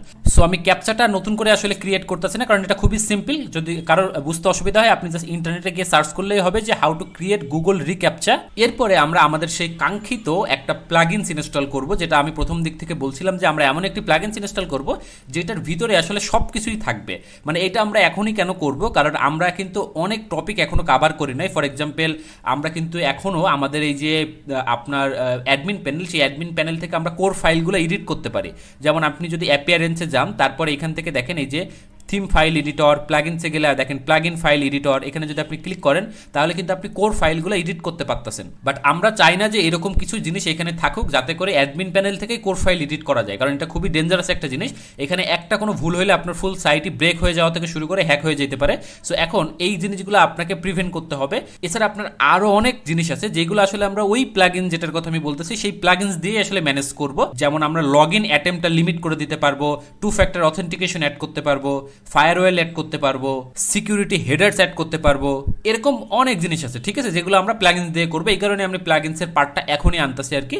সিম্পলি কি করবেন, আপনার প্লাগইন সেকশনে যাবেন, এই যে আপনি যদি সিকিউরিটি লিখে সার্চ করেন তাহলে দেখবেন যে অনেকগুলো সিকিউরিটি প্লাগইনস পাবেন, যেমনটা দেখতে পাচ্ছেন। এক্ষেত্রে আমার সব থেকে যেটা পছন্দ সেটা হলো ওয়ার্ডফেন্স সিকিউরিটি। বাট কাহিনী হলো যাদের আসলে বাজেট নাই তারা আসলে এই প্লাগইনসটা ইনস্টল করার দরকার নাই, কারণ এটাতে আপনার ফ্রিতে আসলে আপনি তেমন কিছু পাবেন নাই বলতে পারেন। এখানে মোস্ট অফ দ্য জিনিস আসলে প্রিমিয়াম। আমি যেটা সাজেস্ট করি সেটা হলো যদি আপনি ফ্রিতে ইউজ করতে চান সেই ক্ষেত্রে আপনি আইদার এই যে নিচের দিকে আসলে দেখবেন যে সলিড সিকিউরিটি একটা প্লাগইনস আছে, আইদার এইটা ইউজ করতে পারেন অথবা আপনার এই যে অল ইন অন সিকিউরিটি, এই দুইটার ভিতরে আপনি যে কোনো একটা জিনিস কিন্তু ইউজ করতে পারেন। সো আমি আপাতত এই সলিড সিকিউরিটি প্লাগইন দিয়ে দেখাচ্ছি, আপনারা চাইলে এটাও ইউজ করতে পারেন। সেম কনসেপ্ট, সবকিছু আপনারা অপশনের নাম পড়লে বুঝতে পারবেন। অ্যাক্টিভেট করে নিচ্ছি। ইনস্টল করার পরে আপনার লেফট সাইডে দেখবেন একটা অপশন পেয়ে গেছেন সিকিউরিটি। হ্যাঁ, ইনিশিয়ালি এখানে আর কোনো অপশন পাবেন না কারণ আপনাকে প্রথমে এটা সেট আপ করতে হবে। হ্যাঁ, সো আপনি প্রথমে সেট আপে ক্লিক করবেন, এরপর আপনি যে অ্যালো অ্যান্ড কন্টিনিউ এই অপশনটাতে ক্লিক করতে পারেন। এখনই জানতে চাচ্ছে আপনার কি টাইপের সাইট এটা। আপনি যদি ই কমার্স সাইট হয় ই কমার্স সিলেক্ট করে দিবেন। আমাদের যেহেতু ই কমার্স নিয়ে আমরা করতেছি সেক্ষেত্রে আমি ই কমার্স সিলেক্ট করে দিলাম। এরপরে আপনারা কি করবেন, আপনাদের সাইটের ক্ষেত্রে অবশ্যই আপনি একটা সাইটে স্ক্যান করে নেবেন, স্ক্যান সাইট, ঠিক আছে। কারণ স্ক্যান করলে কি হবে, এই প্লাগইনসটা আসলে যেহেতু একটা স্মার্ট প্লাগইন, সে আপনার ওয়েবসাইটের এখন বর্তমান যে সিকিউরিটির অবস্থা সেই জিনিসটা বুঝতে পারবে এবং সেই অনুযায়ী আপনাকে কিন্তু আসলে যে রিকমেন্ডেশনগুলো সেগুলো কিন্তু দিতে পারবে। সো আমি স্ক্যান সাইটে ক্লিক করে নিচ্ছি। এখন দেখতে পাচ্ছেন কিন্তু স্ক্যান করার সাথে সাথে আমাদের কিছু প্লাগইনস দেখাচ্ছে, যেই প্লাগইনসগুলোতে কিছু হাই সিকিউরিটি ইস্যু আছে, ঠিক আছে। আমি এটা পরে দেখতেছি, আপাতত আমি কন্টিনিউ সেটআপে চলে যাব। সো আপনি এখান থেকে নেটওয়ার্ক ব্রুট ফোর্সটা এনেবল করে দিবেন, লোকাল ব্রুট ফোর্সটা এনেবল রাখবেন, এরপরে কন্টিনিউ বাটনে ক্লিক করবেন। ব্রুট ফোর্স বলতে কিন্তু ওই যে আমরা প্রথম দিকে যেটা দেখাইছিলাম আপনাকে ব্রুট ফোর্স অ্যাটাক, যেটা এই প্লাগইনসটা কিন্তু ওই অ্যাটাক থেকে আপনার সাইটটাকে প্রোটেক্ট করবে। হ্যাঁ, এইখানে এই দুইটা জিনিস আপনি এনেবল করে রাখেন তাহলে দুইটা কাজ হবে। প্রথমত হলো আপনার নতুন ইউজার যারা, তারা যদি রেজিস্ট্রেশন করতে যায় তাহলে কিন্তু তারা আপনার উইক পাসওয়ার্ড দিতে পারবে না। মানে সিম্পল পাসওয়ার্ড দিলে তখন ওই নিচে দেখাবে যেটা উইক পাসওয়ার্ড আর স্ট্রং পাসওয়ার্ড দেওয়ার জন্য। যেমনটা আপনারা এই লেফট সাইডে দেখেন এখানে একটা অ্যানিমেটেড জিনিস হচ্ছে, এখানে এখানে দেখতে পাচ্ছেন, এই যে দেখেন পাসওয়ার্ড স্ট্রিং দেখাচ্ছে, এরকম পাসওয়ার্ড স্ট্রিং দেখাবে। আরও একটা জিনিস হবে যেটা হলো যে আপনার কোনো ইউজারের যদি অলরেডি উইক পাসওয়ার্ড থেকে থাকে, সেক্ষেত্রে নেক্সট টাইম ওরা যখন লগ ইন করার ট্রাই করবে তখন কিন্তু এইটা যদি এনাবেল করা থাকে তাদেরকে সাজেস্ট করবে যে স্ট্রং পাসওয়ার্ড দেওয়ার জন্য। সো আপনি যদি মনে করেন আপনার সাইটটা ওই লেভেলের সাইট, তাহলে ডেফিনেটলি এটা এনাবেল করে রাখবেন, কারণ অনেক ক্ষেত্রে ই কমার্স সাইটের ক্ষেত্রে দেখা যায় যে ইউজার অনেক সিম্পল পাসওয়ার্ড দেয়, পরে হ্যাক হয়ে যায়, পরে আপনাকে বলে যে ভাই আপনার সাইটে তো আমার এই পাসওয়ার্ডই ছিল, এটা অন্য মানুষ কেমনে জানলো, এরকম করে। সো আপনি চাইলে ইউজারকে ফোর্স করতে পারেন কঠিন পাসওয়ার্ড দেওয়ার জন্য। এরপরে যে অপশনটা পাবেন সেটা হলো 2 ফ্যাক্টর অথেন্টিকেশন, যেটার কথা আমি প্রথম দিক থেকে বলছিলাম, যেমনটা আপনারা ফেসবুকে করেন যে সঠিক ইউজার নেম পাসওয়ার্ড দেওয়ার পরও আপনাদের ইমেইলে বা সিমে একটা মেসেজ আসে, যেটা কিন্তু আপনার খুবই খুবই সিকিউর একটা জিনিস। এই জিনিসটা আপনি করতে পারেন। এটা যদি অ্যালাউ করে রাখেন তাহলে কি হবে, আপনার নেক্সট টাইম যখন কোনো একজন ইউজার লগ ইন করবে বা আপনি অ্যাডমিন যদি লগ ইন করেন, তখন আপনাকে একটা ইমেল অ্যাড্রেস দিতে বলবে, যে ইমেল অ্যাড্রেসে নেক্সট টাইম থেকে আপনার ওই কোডগুলো আসলে যাবে। আর অথবা আপনার যে যারা অ্যাডমিন তাদের অ্যাডমিনের যে ইমেল অ্যাড্রেসটা অলরেডি সেট থাকে, আমি যদি আপনাকে একটু দেখাই, এইখান থেকে আপনি যদি এই যে সেটিংস তারপর জেনারেলে যদি যান, তাহলে দেখবেন এখানে অলরেডি একটা ইমেল অ্যাড্রেস আছে, অ্যাডমিন ইমেল অ্যাড্রেস, যেটা এই যে এখানে এই ইমেল অ্যাড্রেসে কিন্তু আপনার ওই কোডটা যাবে যখন আপনি অ্যাডমিন লগ ইন করতে যাবেন। আবার আপনি চাইলে এখান থেকে কিন্তু এডিটর ক্যাপাবিলিটিস অ্যান্ড গ্রেটার এই অপশনটাতে যদি ক্লিক করেন, তাহলে এই যে 2 ফ্যাক্টর অথেন্টিকেশন যে সিস্টেমটা, এটা কাদের জন্য হবে সেটাও কিন্তু আপনি সেট করে দিতে পারবেন। আপনি যদি এভরিওয়ান করে দেন, তাহলে নর্মাল যারা ইউজার আছে, যারা সাবস্ক্রাইবার, তাদের ক্ষেত্রেও কিন্তু 2 ফ্যাক্টর অথেন্টিকেশন চালু হয়ে যাবে। 2 ফ্যাক্টর অথেন্টিকেশন যে সিস্টেমটা, ওইটা আগে আসলে ফ্রি ভার্সনে ছিল। যদি দেখেন যে এটা আসলে প্রিমিয়াম ভার্সনের ভেতরে নিয়ে গিয়েছে, আমি এখন ওই সঠিক এটা জানি না, যদি প্রিমিয়াম ভার্সনে নিয়ে যায় তাহলে আপনার 2 ফ্যাক্টর অথেন্টিকেশনের জন্য ডেডিকেটেড আরও একটি প্লাগইনস আছে আর কি। আমি একটু দেখিয়ে দিই। এই যে আপনারা যদি লগ ইন 2 ফ্যাক্টর লিখে সার্চ করেন, তাহলে কিন্তু প্লাগইনস পাবেন, অনেক ফ্রি প্লাগইনস পাবেন, যেগুলো দিয়ে আপনারা ওই সেম ফিচার্সই আপনার অ্যাক্টিভেট করতে পারবেন। মানে আমার কনসেপ্ট হলো, যখনই আপনি দেখবেন কোনো ফিচার্সটা প্রিমিয়াম দেখাচ্ছে, ডেফিনেটলি আপনার ওইটার কোনো একটা ডেডিকেটেড ফ্রি প্লাগইনস আছে, সেটা আপনি ইউজ করতে পারেন। বাট আমি এখন পর্যন্ত যতটুকু জানি 2 ফ্যাক্টর অথেন্টিকেশন আপনার আমাদের যে সলিড সিকিউরিটি প্লাগইনস এখানে ফ্রিতেই আছে আর কি। এখান থেকে আপনি মাই ওয়ান ওয়েবসাইট সিলেক্ট করতে পারেন, এটা আমাদের দরকার নাই। আমরা ফায়ারওয়াল বা আপনার ডিডোস অ্যাটাকের যে কাজগুলো, এগুলো আসলে এই প্লাগইনস দিয়ে করবো না, ঠিক আছে। আপনি নেক্সটে ক্লিক করে ফেলতে পারেন। আমরা ওটার জন্য ক্লাউড ফ্লেয়ার ইউজ করবো, কারণ এই সলিড সিকিউরিটির প্রিমিয়াম ভার্সন ছাড়া আপনার এগুলো সাপোর্ট করে না। এই জন্য আমরা আসলে যেহেতু ক্লাউড ফ্লেয়ার দিয়ে ফ্রিতে আমরা করতে পারবো, এই কারণে আমরা ওটা ইউজ করবো একটু পরে। এরপরে আপনার আইপি ডিটেকশন, যেটা আপনি ডিরেক্ট কানেকশন দিয়ে দিবেন। এরপরে আপনি জাস্ট নেক্সটে ক্লিক করলেন। এরপরে অথরাইজড আইপি বলতে আপনার এই সলিড সিকিউরিটি কি করবে আমি বলি। আপনার কিন্তু এটা হলো লগ ইন যে অ্যাটেম্পগুলো, সেটা কিন্তু লিমিট করে দেয়। ফর এক্সাম্পল, আপনি অ্যাডমিন, আপনি যদি ধরেন 3 বারের বেশি ভুল পাসওয়ার্ড দেন, তাহলে আপনি নেক্সট ধরেন 24 ঘন্টার ভিতরে বা 60 ঘন্টার ভিতরে আপনি কিন্তু আর লগ ইন করতে পারবেন না। এই সিস্টেমগুলো আমরা একটু পরেই দেখবো আর কি। তো আপনি যদি চান যে এমন কিছু আইপি অ্যাড্রেস যেটা ও কখনোই ব্লক করবে না, কোনো কারণেও ব্লক করবে না, সেই আইপি অ্যাড্রেসগুলো কিন্তু এখানে দিতে পারেন। সেগুলো অথরাইজড আইপিস হিসেবে কাউন্ট হবে এবং ওই আইপিসগুলো কিন্তু কখনো ব্লক হবে না বা লকড হবে না আর কি। সো আপনার দরকার না হলে এটা আপনি জাস্ট ব্ল্যাঙ্ক রাখতে পারেন। এরপর আপনি এটা ডিসেবল রেখেই নেক্সটে ক্লিক করবেন। এখন দেখেন আমরা প্রথম দিকে যেমনটা পাচ্ছিলাম, আপনি যদি এই যে ম্যানেজ ভালনারেবিলিটিসে ক্লিক করেন, এখন কিন্তু আপনার ওই যেটা বলছিলাম আপনি ডিটেলসে দেখতে পাবেন যে কোনটার আসলে কি প্রবলেম। ওই অনুযায়ী আপনি আইদার এই প্লাগইনসটা আপডেট করতে পারেন অথবা প্লাগইন চেঞ্জ করতে পারেন। আমরা এখন চলে যাব হলো প্রথমে ড্যাশবোর্ডে, হ্যাঁ, সিকিউরিটি ড্যাশবোর্ডে চলে যাব। এখন আমাদের নো ডেটা, কারণ এটা আপনি যখন ইউজ করবেন, ইউজ করার সাথে সাথে ডেটাগুলো এখানে আসবে। জাস্ট আপনি এই ড্যাশবোর্ডে খেয়াল রাখবেন, কারণ ড্যাশবোর্ডে কিন্তু আপনার এখানে লক আউট ডেটা পাবেন, মানে যেসব আইপিগুলো অলরেডি লক হয়ে আছে, তারপরে আপনার থ্রেড ব্লক, কতগুলো থ্রেড আসলে ব্লক করছে। যদিও আমরা থ্রেড ব্লকগুলো আসলে এই সলিড সিকিউরিটি দিয়ে করবো না, এই কারণে এই ডেটাটা আপনি এখানে পাবেন না, ওইটা আমরা ক্লাউড ফ্লেয়ার দিয়ে করবো, এখানে আমরা তখন দেখবো এই ডেটাটা হোয়াটএভার। সো এখন আমরা চলে যাবো সেটা হলো সাইট স্ক্যান। যদি করার দরকার হয় আপনি সাইট স্ক্যানে চলে যেতে পারেন। আমাদের এখন আর আসলে আপাতত সাইট স্ক্যান করার দরকার নাই, এই কারণে আমরা যেটা করবো সেটা হলো এই যে নিচে দেখতে পাচ্ছেন সেটিংস, এই সেটিংসে চলে যাব। এরপর আপনি দেখেন ওই যেমনটা বলছিলাম যে লক আউট হইলে কত মিনিটের জন্য লক আউট হবে, কতদিন এই লক আউটটা মনে রাখবে, এটার থ্রেশহোল্ড কয়টা, অর্থাৎ কয়বার ট্রাই করলে আসলে লকটা হবে, সেই সকল ইনফরমেশন কিন্তু আপনি এখান থেকে চেঞ্জ করে ফেলতে পারবেন। এরপর আপনার লক হইলে কি ধরনের মেসেজ দেখাবে ইউজারকে, সেই মেসেজগুলো কিন্তু আপনি এখান থেকে আসলে ম্যানেজ করতে পারবেন। এরপরে যেমনটা দেখাচ্ছিলাম অথরাইজড আইপি, তারপরে আপনার লগিং, আইপি ডিটেকশন, এই জিনিসগুলো কিন্তু আপনি এখান থেকে সেট করতে পারবেন। আর আপনি যদি চান এই উপরে যেমন দেখাচ্ছে এই যে সিকিউরিটি যে অপশনটা দেখাচ্ছে, এটা হাইড করে ফেলতে, তাহলে আপনি এই যে হাইড সিকিউরিটি মেনুতে যদি ক্লিক করেন এখান থেকে এবং এটা যদি সেভ করে দেন, তাহলে কিন্তু আপনার এই যে সেভ করে দিই, তাহলে কিন্তু আপনার এই যে সিকিউরিটির যে অপশনটা, এই অপশনটা কিন্তু আপনার নেক্সট টাইম থেকে এখানে দেখাবেন আর কি। আমি যদি একটু রিলোড দিই পেজটা, দেখেন এখন কিন্তু এটা এখানে দেখাচ্ছে না, ঠিক আছে। তো যাই হোক, এখন আমরা চলে যাব আর কি এই নেক্সট স্টেপে, সেটা হলো ফিচার্স। এখান থেকে আপনার আমাদের প্রথমে আমরা সেটআপে কিন্তু এই 2 ফ্যাক্টরটা এনেবল করে রাখছি। ফায়ারওয়েল যেটা, ফায়ারওয়েলটাও আমরা এখানে যা যা বাই ডিফল্ট যেভাবে আছে আপনি সেভাবে রাখেন। এই যে লোকাল ব্রুট ফোর্স, তারপর আপনার নেটওয়ার্ক ব্রুট ফোর্স, এগুলো কিন্তু আমি অলরেডি এনেবল করে রাখছি। এরপরে যেটা সেটা হলো ফাইল চেঞ্জেস। এটা আপনি কি করতে পারেন, যদি আপনি মনে করেন আপনার সাইটটি খুবই ইম্পর্টেন্ট, তখন আপনি এই ফাইল চেঞ্জেসটা এনেবল করে দিতে পারেন। বাট এটা দিলে কিন্তু একটা প্রবলেম আছে, সেটা হলো আপনি দেখা যাবে যে নিয়মিত কিন্তু মেসেজ পাবেন, বিভিন্ন ধরনের মেসেজ। আমি একটু এক্সপ্লেন করি কি ধরনের মেসেজ। এই ফাইল চেঞ্জেসটা হলো যখনই সিস্টেম দেখবে যে আপনার কোনো প্লাগইনসে বা আপনার কোনো কোর ফাইলে, যেমনটা আপনারা এখানে দেখতে পাচ্ছেন, আপনি ফাইল সিলেক্ট করেও দিতে পারবেন যে কোন ফাইলগুলো আপনি এক্সক্লুড করবেন, মানে কোন ফাইল থেকে আপনি এই নোটিফিকেশনটা চাচ্ছেন না, সেটা কিন্তু আপনি এখান থেকে সিলেক্ট করে দিতে পারবেন। বাই ডিফল্ট আপনার যে কোনো ফাইলে যখনই কোনো চেঞ্জ হবে তখন আপনার সাথে সাথে কিন্তু আপনার এই যে মেইল, সেই মেইলে এরকম একটি মেসেজ আসবে। এই যে এরকম আপনি কিন্তু মেইল পাবেন আসলে সলিড সিকিউরিটি থেকে, যে আপনার কোনো না কোনো ফাইল কিন্তু চেঞ্জেস হয়েছে এবং কোন ফাইলগুলো চেঞ্জড হয়েছে সেগুলো কিন্তু আপনি নিচে পাবেন। এই ক্ষেত্রে আপনার যেমনটা বলছিলাম, এটা কিন্তু একটু বিরক্তিকর, কারণ আপনার ওয়ার্ডপ্রেসের ক্ষেত্রে কিন্তু র্যান্ডমলি ফাইলগুলো চেঞ্জ হয়। যেহেতু আপনার সাইটে ইউজার ভিজিট করবে, বিভিন্ন বাটনে ক্লিক করবে, সেক্ষেত্রে লগগুলো চেঞ্জ হয়, বা আপনার যখন আপলোড করা হয় সেক্ষেত্রে আপলোড ডিরেক্টরিটা চেঞ্জ হয়। সো ওই জন্য আপনার এটা, আপনি যদি খুবই গুরুত্বপূর্ণ আপনার ওয়েবসাইট হয় সেক্ষেত্রে আপনি এটা এনেবল করে রাখতে পারেন, অথবা এটা সবসময় আপনি এনেবল করে রাখবেন, বাট আপনি যেমন ইরোর লগগুলো এক্সক্লুড করে দিতে পারেন। হ্যাঁ, যাতে করে ইরোর লগ কিন্তু আপনার ওরকম খুবই গুরুত্বপূর্ণ কিছু নাই যে ইরোর লগটা আপনি সিলেক্ট করে দিলে এটা কিন্তু এক্সক্লুড হয়ে যাবে, তখন কিন্তু আপনার ইরোর লগে কোনো চেঞ্জেস হলে তখন সেই মেসেজটা আপনি পাবেন না। ঠিক আছে, সো আমি আপাতত এটা এনেবল রাখছি। আর ইউটিলিটি যেটা, এইটার ক্ষেত্রে এইখানে আপনাকে ওই যে এনফোর্স এসএসএল যেটা, এটা আপনি এনেবল করে রাখবেন সবসময়, কারণ আমি ওই প্রথম দিকে কিন্তু এসএসএল বা এইচটিটিপিএস এর গুরুত্বটা আপনাদেরকে বুঝিয়েছি। সো এটা এখান থেকে আপনি এনেবল করে রাখবেন। যদিও এই সেম কাজটা যারা আসলে ওয়ার্ডপ্রেস সাইটে করে না, তারা ম্যানুয়ালি আপনার যে এইচটি অ্যাক্সেস যে ফাইলটা আছে ওইটার ভিতরে এই রুলটা আসলে সেট করে দিতে পারে। সেটা আমি একটু দেখিয়ে দিই। আপনি যদি এইচটি অ্যাক্সেসের ভিতরে এরকম একটি রিরাইট রুলস রাখেন, এখানে আপনার ডেফিনেটলি কিন্তু আপনার সাইটের নেমটা দিতে হবে।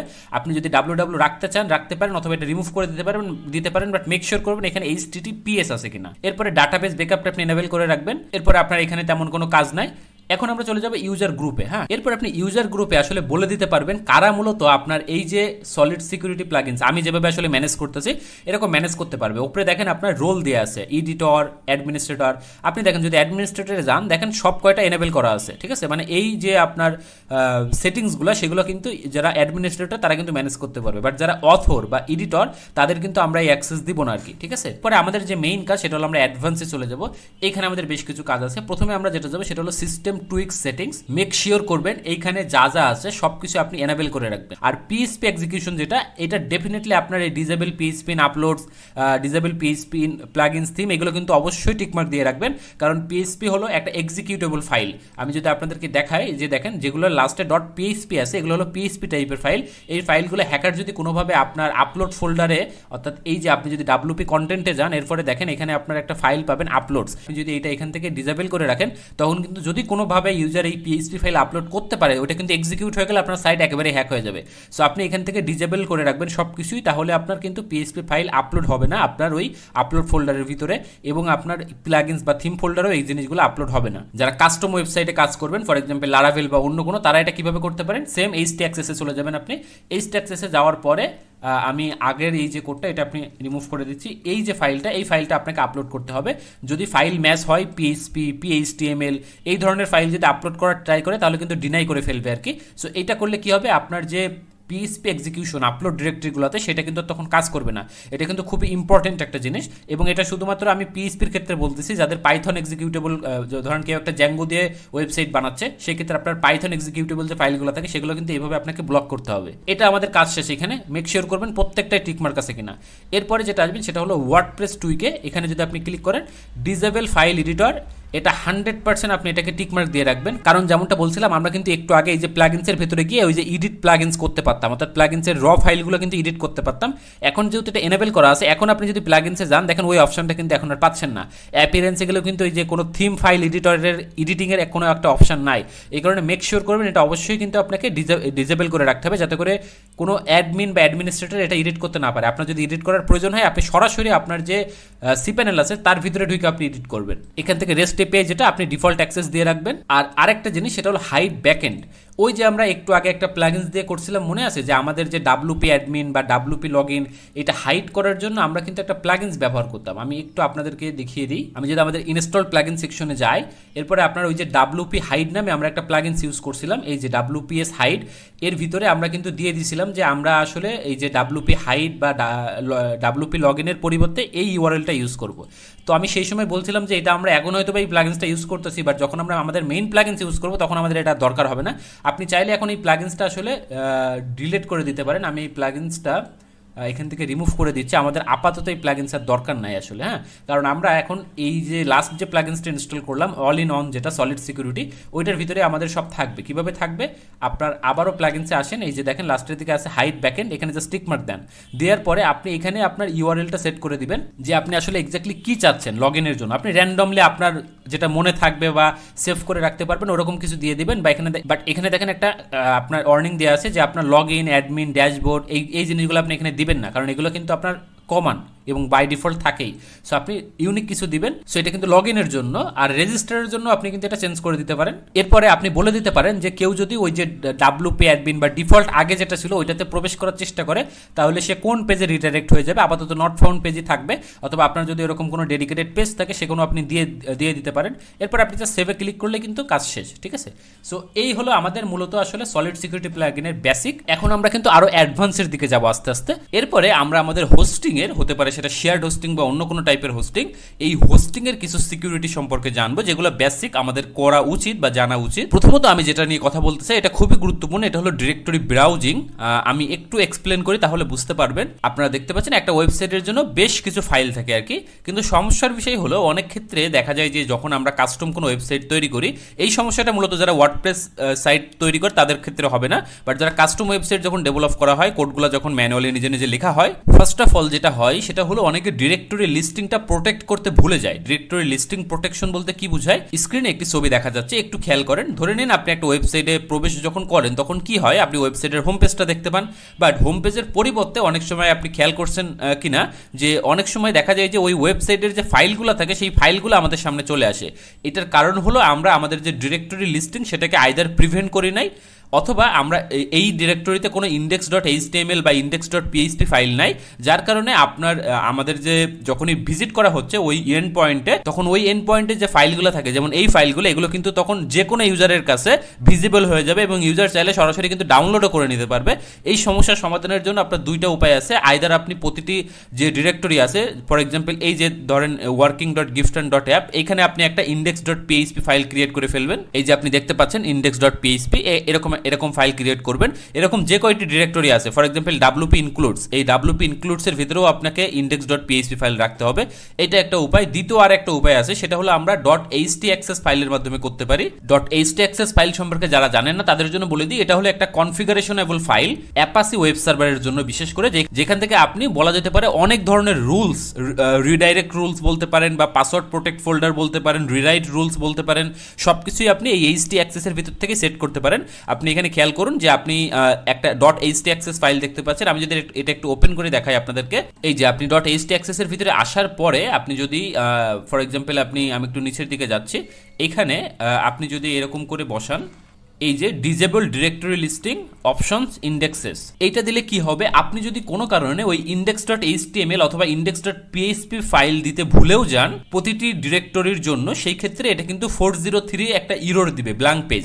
ওই রকম আপনার এই যে একটু আগে যেমনটা দেখালাম আমরা স্ক্রিনে, এরকম আপনার লিস্ট দেবে না যে আপনার ওই ডিরেক্টরিতে কি কি ফাইল আছে বা ফোল্ডার আছে, এরকম না দিয়ে আপনাকে একটা ইরর দিবে, যাতে করে আপনার ইউজার কিন্তু আসলে এই ফাইলগুলো আর ডাউনলোড করতে পারবে না। সো এটা হলো বেস্ট প্র্যাকটিস, কারণ দেখা যায় যে অনেক সময় আমরা index.php বা html ফাইল রাখতে ভুলে যেতে পারি।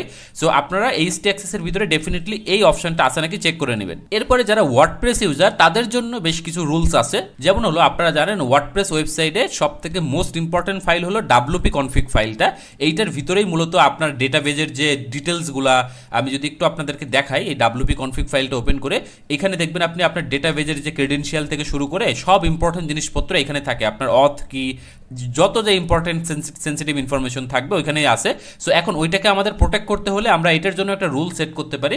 সেই রুলসটা কিরকম, এই যে আমি যদি আপনাকে দেখাই একটু, এই যে আপনি যদি এই লাইনটুকু অ্যাড করতে পারেন wp-config.php ফাইলটা, তখন কি হবে, অর্থাৎ যে কেউ HTTP রিকোয়েস্ট যদি পাঠায় wp-config.php ফাইলে, তখন সে কিন্তু 403 ফরবিডেন এরর পাবে। যে এখন ওয়ার্ডপ্রেসের ক্ষেত্রে wp-config.php সেনসিটিভ, বাট দেখা যায় যে যেমন লারাভেলের ক্ষেত্রে .env যে ফাইলটা থাকে .env ওইটা কিন্তু খুব সেনসিটিভ, কারণ ওইটার ভিতরে আপনার ওই যে ডেটাবেজের ইনফরমেশন বলেন বা হচ্ছে কি যেগুলো পাসওয়ার্ড যেগুলো সেগুলো এখানে স্টোর করা থাকে। আবার আপনার কিছু কিছু ফ্রেমওয়ার্ক আছে যেখানে .ini .conf এই জিনিসগুলো থাকে। সো আপনি এই জিনিসগুলোকে প্রোটেক্ট করার জন্য এই সেম অ্যাপ্রোচ আপনার, জাস্ট আমি একটু দেখিয়ে দিই যাতে করে সবার জন্য আসলে এটা হেল্পফুল হয়। এরকম জাস্ট এই .env .ini .conf এই ফাইলগুলো যাতে আসলে কেউ কখনো রিচ করতে না পারে, সেই জন্য আপনি কিন্তু আপনার .htaccess ফাইলের ভিতরে এই রুলসগুলো সেট করে দিতে পারেন। এরপরে যেটা নিয়ে আমরা কথা বলবো সেটা হলো ফাইল অ্যান্ড ডিরেক্টরি পারমিশন। একটু খেয়াল করেন, দেখেন প্রত্যেকটা ফাইলের কিন্তু একটা পারমিশন আছে। পারমিশনটা আপনি কোথায় দেখতে পাচ্ছেন, একেবারে লাস্টের দিকে দেখেন, এই যে পারমিশন যে কলমটা আছে এখানে দেখেন 0644 তারপরে 0755 এক একটার পারমিশন এক এক রকম। ফর এক্সাম্পল এই index.php আমরা যদি লেফট ক্লিক করে চেঞ্জ পারমিশনে যাই, তাহলে দেখবেন এই যে 644 যেটা দেখতেছিলেন এটার প্রতিটির কিন্তু আলাদা আলাদা মিনিং আছে। ফর এক্সাম্পল 6 এর যে মিনিং সেটা হলো যে আপনার অ্যাডমিন লেভেলে বা ইউজার লেভেলে, অর্থাৎ আপনি যদি ওনার হন সেই ক্ষেত্রে আপনার কিন্তু রিড রাইটের পারমিশন দেওয়া আছে এই ফাইলটার জন্য, কিন্তু এক্সিকিউটের পারমিশন দেওয়া নাই। আবার যদি আপনি ওয়ার্ল্ড বা গ্রুপের দিকে যান সেই ক্ষেত্রে দেখতে পাচ্ছেন এখানে শুধুমাত্র রিডের পারমিশন দেওয়া আছে, রাইটের পারমিশন দেওয়া নাই। এটা আমি এই কারণে দেখাচ্ছি, আপনি যদি ভুলক্রমে ধরেন এই ওয়ার্ল্ডের জায়গায় আপনি যদি রিড রাইট সব পারমিশন দিয়ে দেন সেক্ষেত্রে কিন্তু আপনার পারমিশন হচ্ছে 647।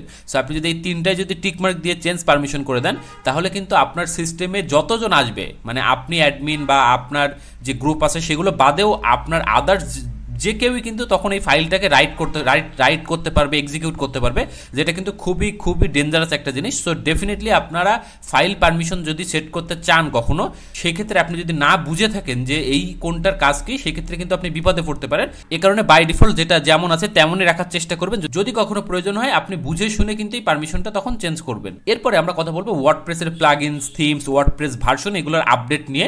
এগুলো শুধু ওয়ার্ডপ্রেস ইউজারদের ক্ষেত্রে খাটবে বিষয়টা এরকম না। ধরেন ফর এক্সাম্পল আপনার একটি লারাভেল দিয়ে ওয়েবসাইট করা আছে, সো যেহেতু লারাভেল আসলে PHP এর উপর বেস্ট করে তৈরি, সো আপনার PHP ভার্সন যেটা সেটাও কিন্তু এখানে ম্যাটার করবে। সো মোটামুটি হলো আপনার ফুল সিস্টেমের যে ভার্সনটা হইতে পারে সেটা PHP version, MySQL version, Laravel version, অথবা আপনার যদি ওয়ার্ডপ্রেস ওয়েবসাইট হয় তাহলে থিম, প্লাগইন, ওয়ার্ডপ্রেস ভার্সন, এই জিনিসগুলোর আপনার আপডেটের যে গুরুত্বটা সেটা কতটুকু সেটা বোঝানোর জন্য মূলত আমি এই সেকশন নিয়ে এখানে আলোচনা করছি। যদি আপনার সি প্যানেল থেকে বা আপনি যে প্যানেল ইউজ করেন সেখান থেকে আপনি যদি এই সিলেক্ট PHP ভার্সনে যান তাহলে আপনি দেখতে পাবেন যে আপনার ওয়েবসাইটটা এখন কোন ভার্সন দিয়ে চলতেছে, কোন PHP ভার্সন দিয়ে। এখন যেমনটা দেখতে পাচ্ছেন আমাদের এই সাইটে PHP ভার্সন 8.2 দিয়ে চলতেছে। ধরেন আপনি দেখলেন আপনার PHP ভার্সন 7.4, এই ক্ষেত্রে কিন্তু আপনাকে ডেফিনেটলি PHP ভার্সন চেঞ্জ করতে হবে, কারণ 7.4 কিন্তু এখন অনেক ওল্ড একটা ভার্সন, এখন কিন্তু 8.3 8.4 চলতেছে, ঠিক আছে। সো আপনার যদি দেখেন 7.4 আছে তাহলে আপনি ডেভেলপারের সাথে কথা বলে ডেফিনেটলি এটা চেঞ্জ করতে হবে, কারণ 7.4 PHP ভার্সন কিন্তু এখন কোনো সিকিউরিটি আপডেট পায় না।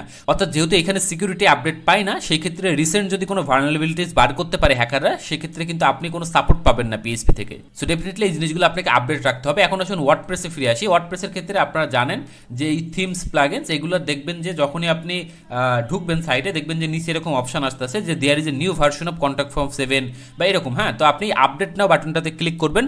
অনেকে কি করে এটাতে আপনার এনেবল অটো আপডেট যেটা সেটা অন করে রাখে। আমি যদি এখানে ক্লিক করি দেখেন এই যে এনেবল অটো আপডেট, তাহলে কি হবে জানেন, আপনার এই যে এখানে ক্লিক করে আপডেট করা লাগবে না, যখনই আপনার এই প্লাগইনসটার আপডেট ভার্সন আসবে ও অটোমেটিক্যালি আপডেট হয়ে যাবে। বাট আমি এটা রিকমেন্ড করি না পার্সোনালি, আপনি চাইলে এটা করতে পারেন, বাট আমি এটা কেন করি না, কারণ অনেক সময় দেখা যায় যে প্লাগইনস আপডেট করলে আপনার সাইট ব্রেক হয়ে যেতে পারে। ধরেন আপনি আপনার কম্পিউটারের কাছেই নাই, সো আপনার সাইট, আপনার ওয়েবসাইটটা খুবই গুরুত্বপূর্ণ একটি বিজনেস সাইট, এখন যদি আপনার সাইটটা ওইরকম ব্রেক হয়ে থাকে তাহলে কিন্তু আপনি ইউজার হারাবেন। সো এই জন্য আমি এটা রিকমেন্ড করি না যে আপনি অটো আপডেটটা এনেবল করে রাখেন।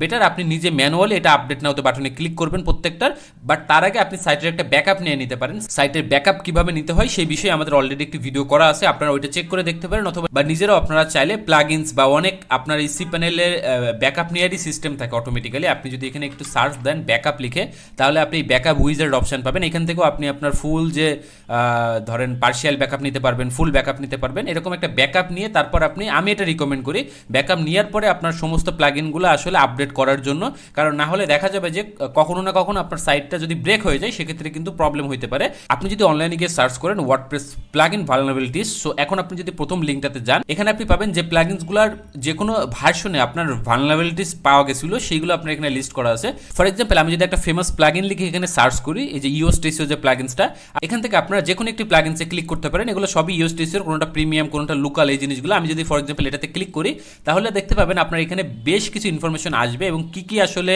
প্রবলেম ছিল। এই যে সিভিএসএস, তারপর সিভি আইডি, এখানে ক্লিক করলে আপনি আরো ডিটেলস রেজাল্ট পাবেন। মূলত জিনিসটা হলো ওই প্লাগইনসে কিছু উইকনেস বা ভালনারেবিলিটিস ছিল যেটা হ্যাকাররা হয়তো বা ডিসকভার করছে। পরবর্তীতে প্লাগইনস ইওস্টেসিও কোম্পানি বা ওই প্লাগইনস ওনার ওইটা কিন্তু আবার আপডেট বা ফিক্স করে ফেলছে। এখন আপনি যদি আবার ওই সেম ধরেন এই ইয়ারের ভার্সনটা চালান, ধরেন আপনি 2023 সালে একটা ইনস্টল করছেন, এরপরে আপনি আর ওটা আপডেট করেন নাই, তখন কিন্তু ওই সেম প্রবলেমটা বা উইকনেসটা আপনার প্লাগইনসেও থেকে যাবে, আপনার এই যে ইওস্টেসিও প্লাগইনসে থেকে যাবে। সেক্ষেত্রে কিন্তু আপনার সাইটটা হ্যাকারদের জন্য ইজি হবে কম্প্রোমাইজ বা হ্যাক করা। সো এই জন্য ডেফিনেটলি আপনি আপডেটেড রাখবেন প্লাগইনসগুলো। অনেক সময় ওয়ার্ডপ্রেসের ভার্সনটা ওইটাও আপডেট করা দরকার হইতে পারে।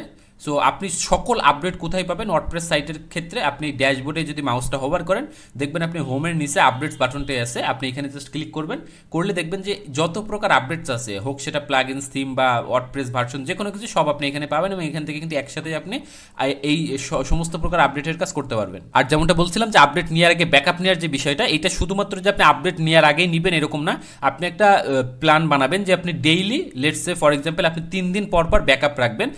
এখন অনেক হোস্টিং কোম্পানি আসলে অটোমেটিক্যালি ব্যাকআপ নিয়ে নেয়। ফর এক্সাম্পল আমি যদি নেমচিপের একটা শেয়ার্ড হোস্টিং আপনাদেরকে দেখাই, দেখতে পাচ্ছেন আপনি যদি এই হোস্টিং প্ল্যানটা নেন তাহলে এখানে আপনাকে অটো ব্যাকআপ দিচ্ছে না। হ্যাঁ, মানে এই হোস্টিং প্ল্যান নিলে আপনাকে ম্যানুয়ালি সিপ্যানেলে ঢুকা হোক বা অন্য কোনোভাবে আপনাকে ব্যাকআপ নিতে হবে। বাট আপনি যদি এই হোস্টিং প্ল্যানটা নেন তাহলে এটা কিন্তু অটো ব্যাকআপ অপশন আছে, আর তার মানে হলো আপনাকে অটোমেটিক্যালি ব্যাকআপ নিতে থাকবে আর কি। হ্যাঁ, সো এইটা হলো সুবিধা কি, যদি কখনো আপনার সাইট কম্প্রোমাইজড হয়েও যায়, হ্যাকার হ্যাক করে ফেলে, তাহলে ওই হ্যাক করার পূর্ব মুহূর্তের যে ফাইল যে ব্যাকআপটা নিছে, হ্যাকের আগের মুহূর্তের যে ব্যাকআপটা, ওই ব্যাকআপটা কিন্তু আপনি আবার রেজিস্টার করে ইনস্ট্যান্ট আপনার সাইটটা কিন্তু আবারও লাইভে নিয়ে আসতে পারবেন। সেই জন্য ব্যাকআপের গুরুত্ব কিন্তু অপরিসীম। এখন আমি আসলে এফটিপি এবং এসএসএইচ অ্যাক্সেস এই দুইটা জিনিস নিয়ে কথা বলবো। প্রথমে এফটিপি নিয়ে কথা বলা যাক। জিনিসটা কি বা কেন আমি এটা নিয়ে কথা বলছি এটা দেখানোর আগে আমি দেখিয়ে দিই এটা কোথায় পাবেন। আপনারা যদি সিপ্যানেলে ঢুকে জাস্ট এফটিপি লিখে সার্চ করেন তাহলে যে এফটিপি অ্যাকাউন্ট পাবেন।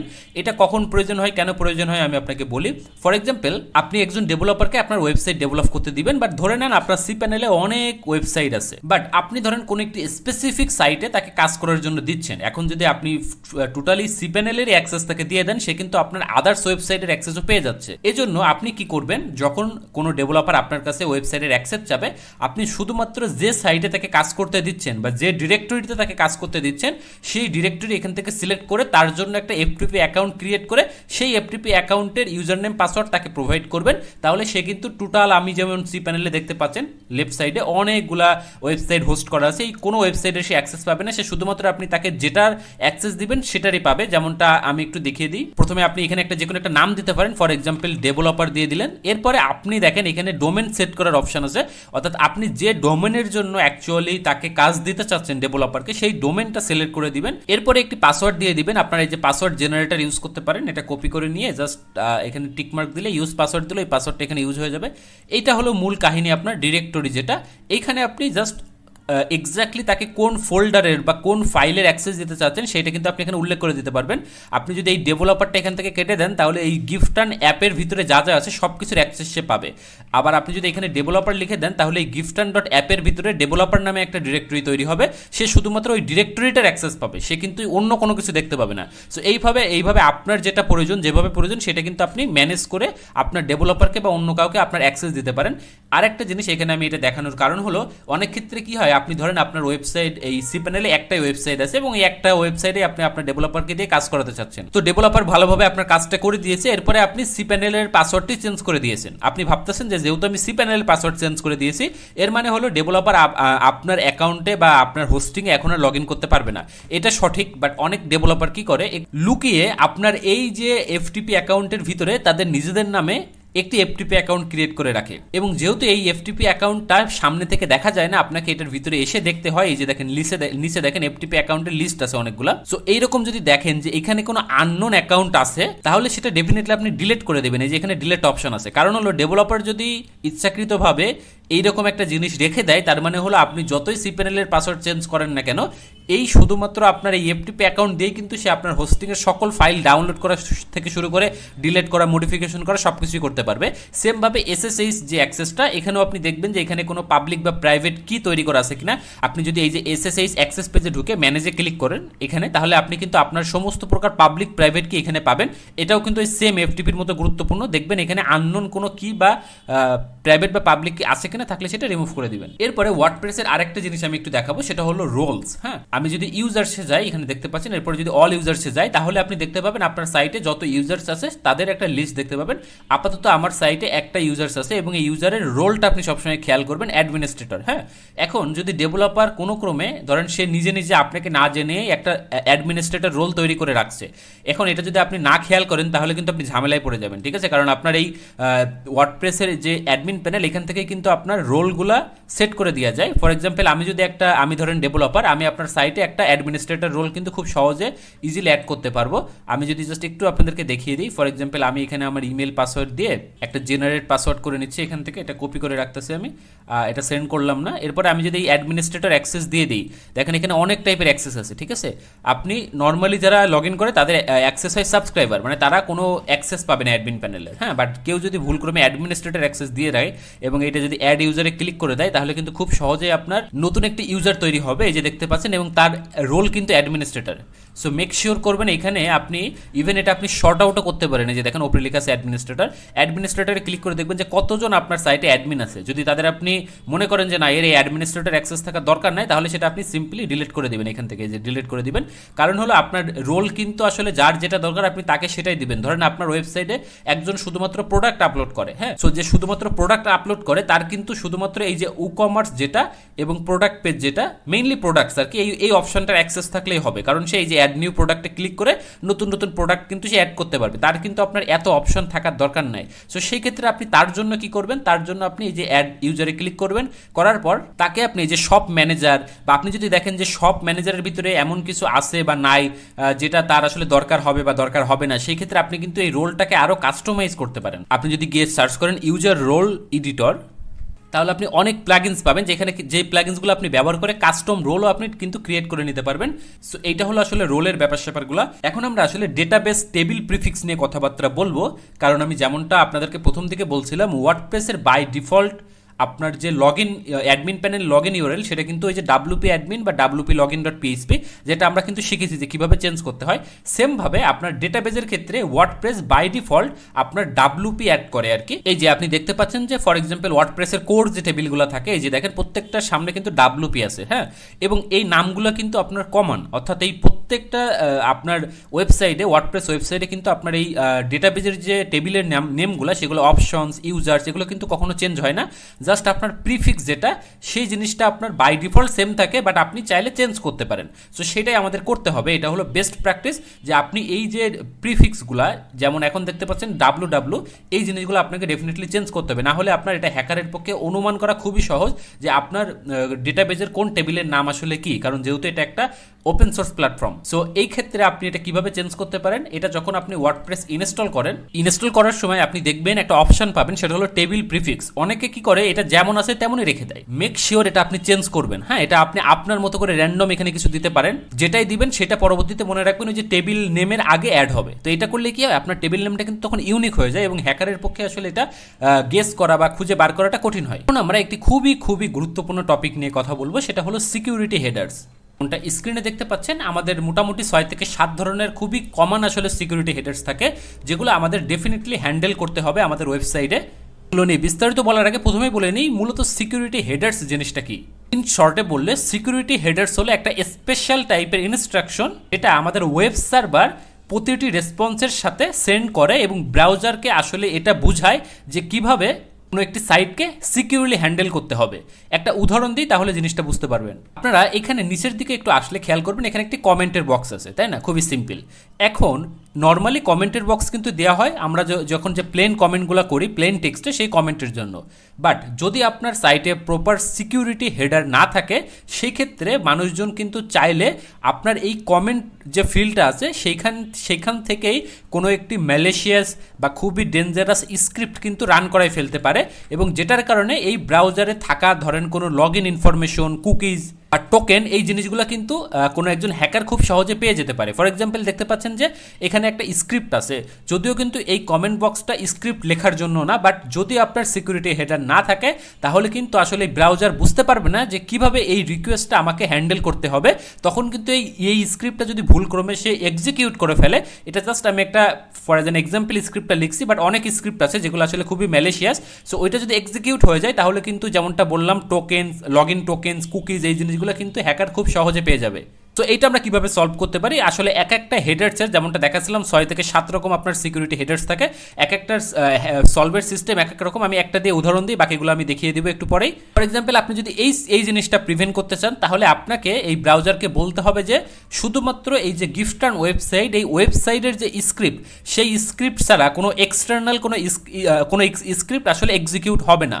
সেইটা বলার জন্য আপনি কি করতে পারেন, আপনি আপনার যে আসলে .htxs যে ফাইলটি আছে, যেটা নিয়ে আমরা বারবার কথা বলতেছি, সেইখানে আপনি যদি এই জিনিসটা অ্যাড করে দেন, এটার মানে হলো আপনার যে কন্টেন্ট সিকিউরিটি পলিসি, সেই ক্ষেত্রে আপনার সেলফ অর্থাৎ শুধুমাত্র এই ওয়েবসাইটের যে স্ক্রিপ্টটা, এই ওয়েবসাইটের হোস্টিংয়ে বা ব্যাকএন্ডে যে স্ক্রিপ্ট আছে সেইটা ছাড়া আপনি এক্সটার্নালি যদি কোনো স্ক্রিপ্ট ইনপুট করার ট্রাই করেন তাহলে সেটা এক্সিকিউট হবে না। যেমনটা বলছিলাম এখানে অনেক ধরনের আসলে সিকিউরিটি হেডার্স আছে, যেমন content security policy, strict transport security, X frame options, X content, referrer policy, permission policy, এরকম অনেক ধরনের আছে। বাট এই সব কিছু আসলে আপনি কিভাবে প্রিভেন্ট করতে পারেন? আমরা ওয়ার্ডপ্রেসের ক্ষেত্রে একটা প্লাগইনস ইউজ করব, বাট তার আগে আমি বলে দিই যারা ওয়ার্ডপ্রেস ইউজ করবেন না তারা জাস্ট htaccess-এ যায় এই ধরনের জিনিসগুলো আপনারা অ্যাড করবেন। আমি একটু দেখিয়ে দিই।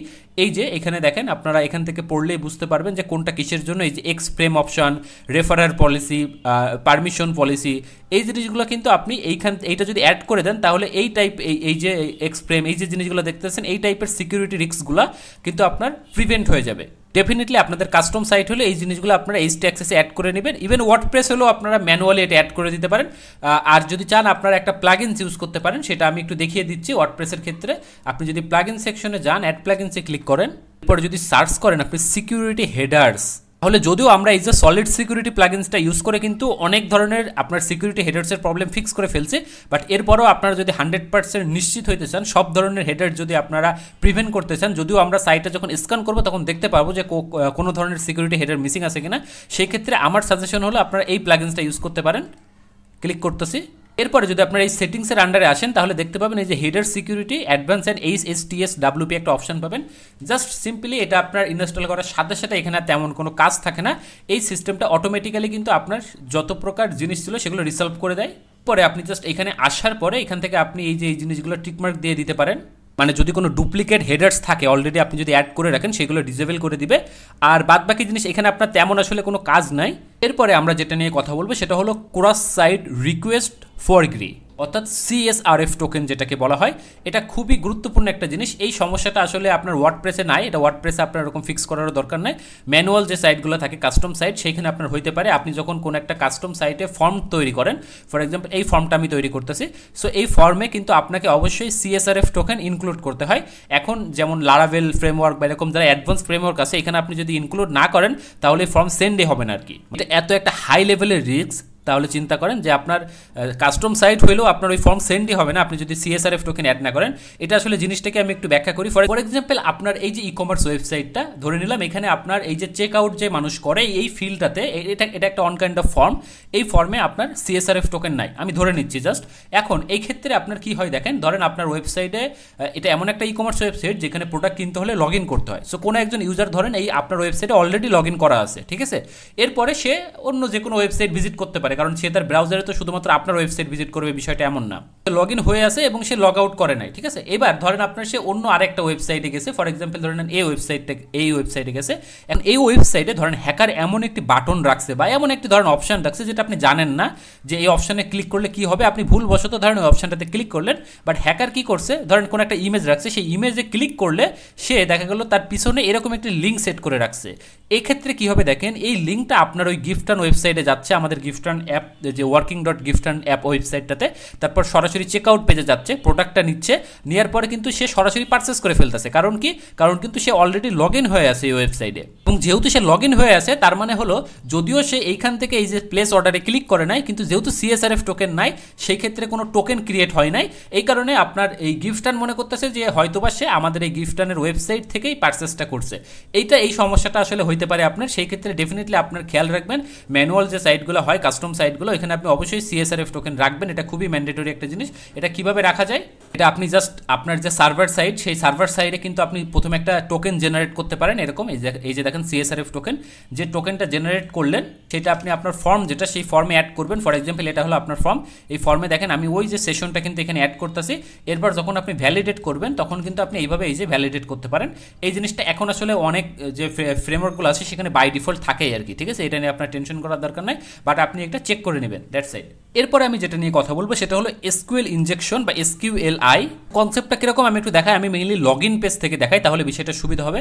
ফর এক্সাম্পল যে ইউজার নেম যেটা বা পাসওয়ার্ড যেটা, এটা কিন্তু আমি জানি না, ধরেন এজ এ হ্যাকার হিসেবে আমি জানি না। আমি কি করতে পারি, আমি ধরেন এরকম একটি আপনার SQL কোয়েরি লিখতে পারি এখানে।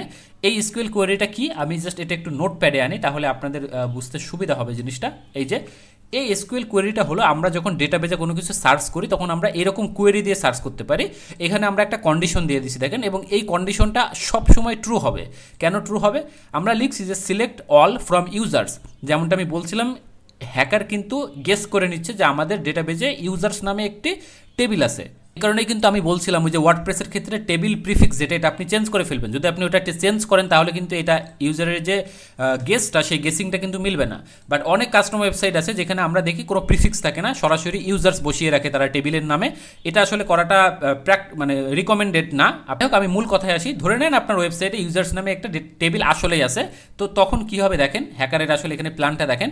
সে কি করতেছে, সে লিখতেছে এই ইউজার টেবিলটাকে ধরো হোয়ার ইউজার নেম ব্ল্যাঙ্ক, মানে সে বলতেছে যে কোনো ইউজার নেম ব্ল্যাঙ্ক আছে নাকি। এখন দেখেন এখানে কিন্তু কোনো ইউজার নেম নর্মালি ব্ল্যাঙ্ক থাকে না, অবশ্যই কোনো না কোনো ইউজার নেম থাকবে, বাট হ্যাকার সেটা জানে না। এবার ধরেন এই অপশানটা কিন্তু স্যাটিসফাইড হলো না, মানে এই অপশানটা হলো ফলস, যে কোনো ইউজার আসলে ব্ল্যাঙ্ক নাই। অর মানে হয় এই অপশান অথবা এই অপশান, ঠিক আছে। অর যেহেতু আছে তার মানে এটা যেহেতু নাই সে পরে যাবে। অর কি 1=1, হ্যাঁ এইটা কিন্তু অল টাইম আপনার হলো ট্রু, 1=1 কিন্তু সবসময় ট্রু। সো সে এখানে একটা ট্রিক খাটিয়ে কিন্তু আপনার এই ডেটাবেস থেকে ইউজারের সমস্ত ইনফরমেশন, পাসওয়ার্ড, সব জিনিসগুলো কিন্তু সে কালেক্ট করে নিতে পারে। চাইলে সে কিন্তু নতুন SQL কোয়েরি সেটাও এক্সিকিউট করতে পারে। এখানে জাস্ট সে একটা ট্রিক ইউজ করতেছে যে সে একটা স্টেটমেন্টকে ট্রু ধরে, মানে যেটা অল টাইম ট্রুই থাকবে, 1=1 কিন্তু অল টাইম ট্রু আর কি। এইটা যেহেতু ট্রু তার মানে তুমি এইটা করো আর কি, এরকম একটা জিনিস। সো এই জিনিসগুলো আমরা কিভাবে সলভ করতে পারি, এই জিনিসগুলো আমরা যখন ম্যানুয়ালি যখন সাইট ডেভেলপ করি তখন কিন্তু আমি যদি ফর এক্সাম্পল PHP সাইট বা আমি যদি Node.js সাইটের ক্ষেত্রে দেখাই, এই জিনিসগুলো আমরা কিন্তু যখন কাস্টম কোড করব তখন এইভাবে আমরা প্রিভেন্ট করতে পারি। বাট ওয়ার্ডপ্রেসে আপনাদের কিছু করার নাই, এটা বাই ডিফল্ট প্রিভেন্ট হয়ে আসে। আরও একটি গুরুত্বপূর্ণ অ্যাটাক আছে, সেটা হলো এই যে আমি একটু লিখে রাখি আপনাকে, ক্রস সাইট স্ক্রিপ্টিং, যেটাকে সংক্ষেপে XSS বলা হয়। এটাও একটি কমন টাইপের অ্যাটাক, এটাও আপনাকে আসলে প্রিভেন্ট করতে হবে। এটা আমরা অলরেডি প্রিভেন্ট করে ফেলছি। আমরা যখন এই যে সিকিউরিটি হেডার্স প্লাগইনসটা অ্যাড করলাম, অথবা আপনাদেরকে আমি সাজেস্ট দিলাম যে এই স্ট্যাক্সেসে কী ধরনের সিকিউরিটি হেডার্স জিনিসগুলো রাখতে হবে, ওইটা যখনই রাখছি তখন কিন্তু আপনার এইটা অফ হয়ে গেছে। কারণ এই ক্রস সাইট স্ক্রিপ্টিং হলো ওই সেম কনসেপ্ট, কমেন্টে বা কোনো একটা ইনপুট ফিল্ডে আপনার এমন কোনো স্ক্রিপ্ট রান করানোর চেষ্টা করা যেটা আসলে ম্যালিশিয়াস। সো এটা আসলে প্রিভেন্ট করতে পারি আমরা ওই যে সিকিউরিটি হেডার যেগুলো অ্যাড করলাম সেটা দিয়েই। এটা নিয়ে আমি এখানে আর এক্সপ্লেন করবো না, যেহেতু অলরেডি আমি এক্সপ্লেন করে ফেলছি এটা।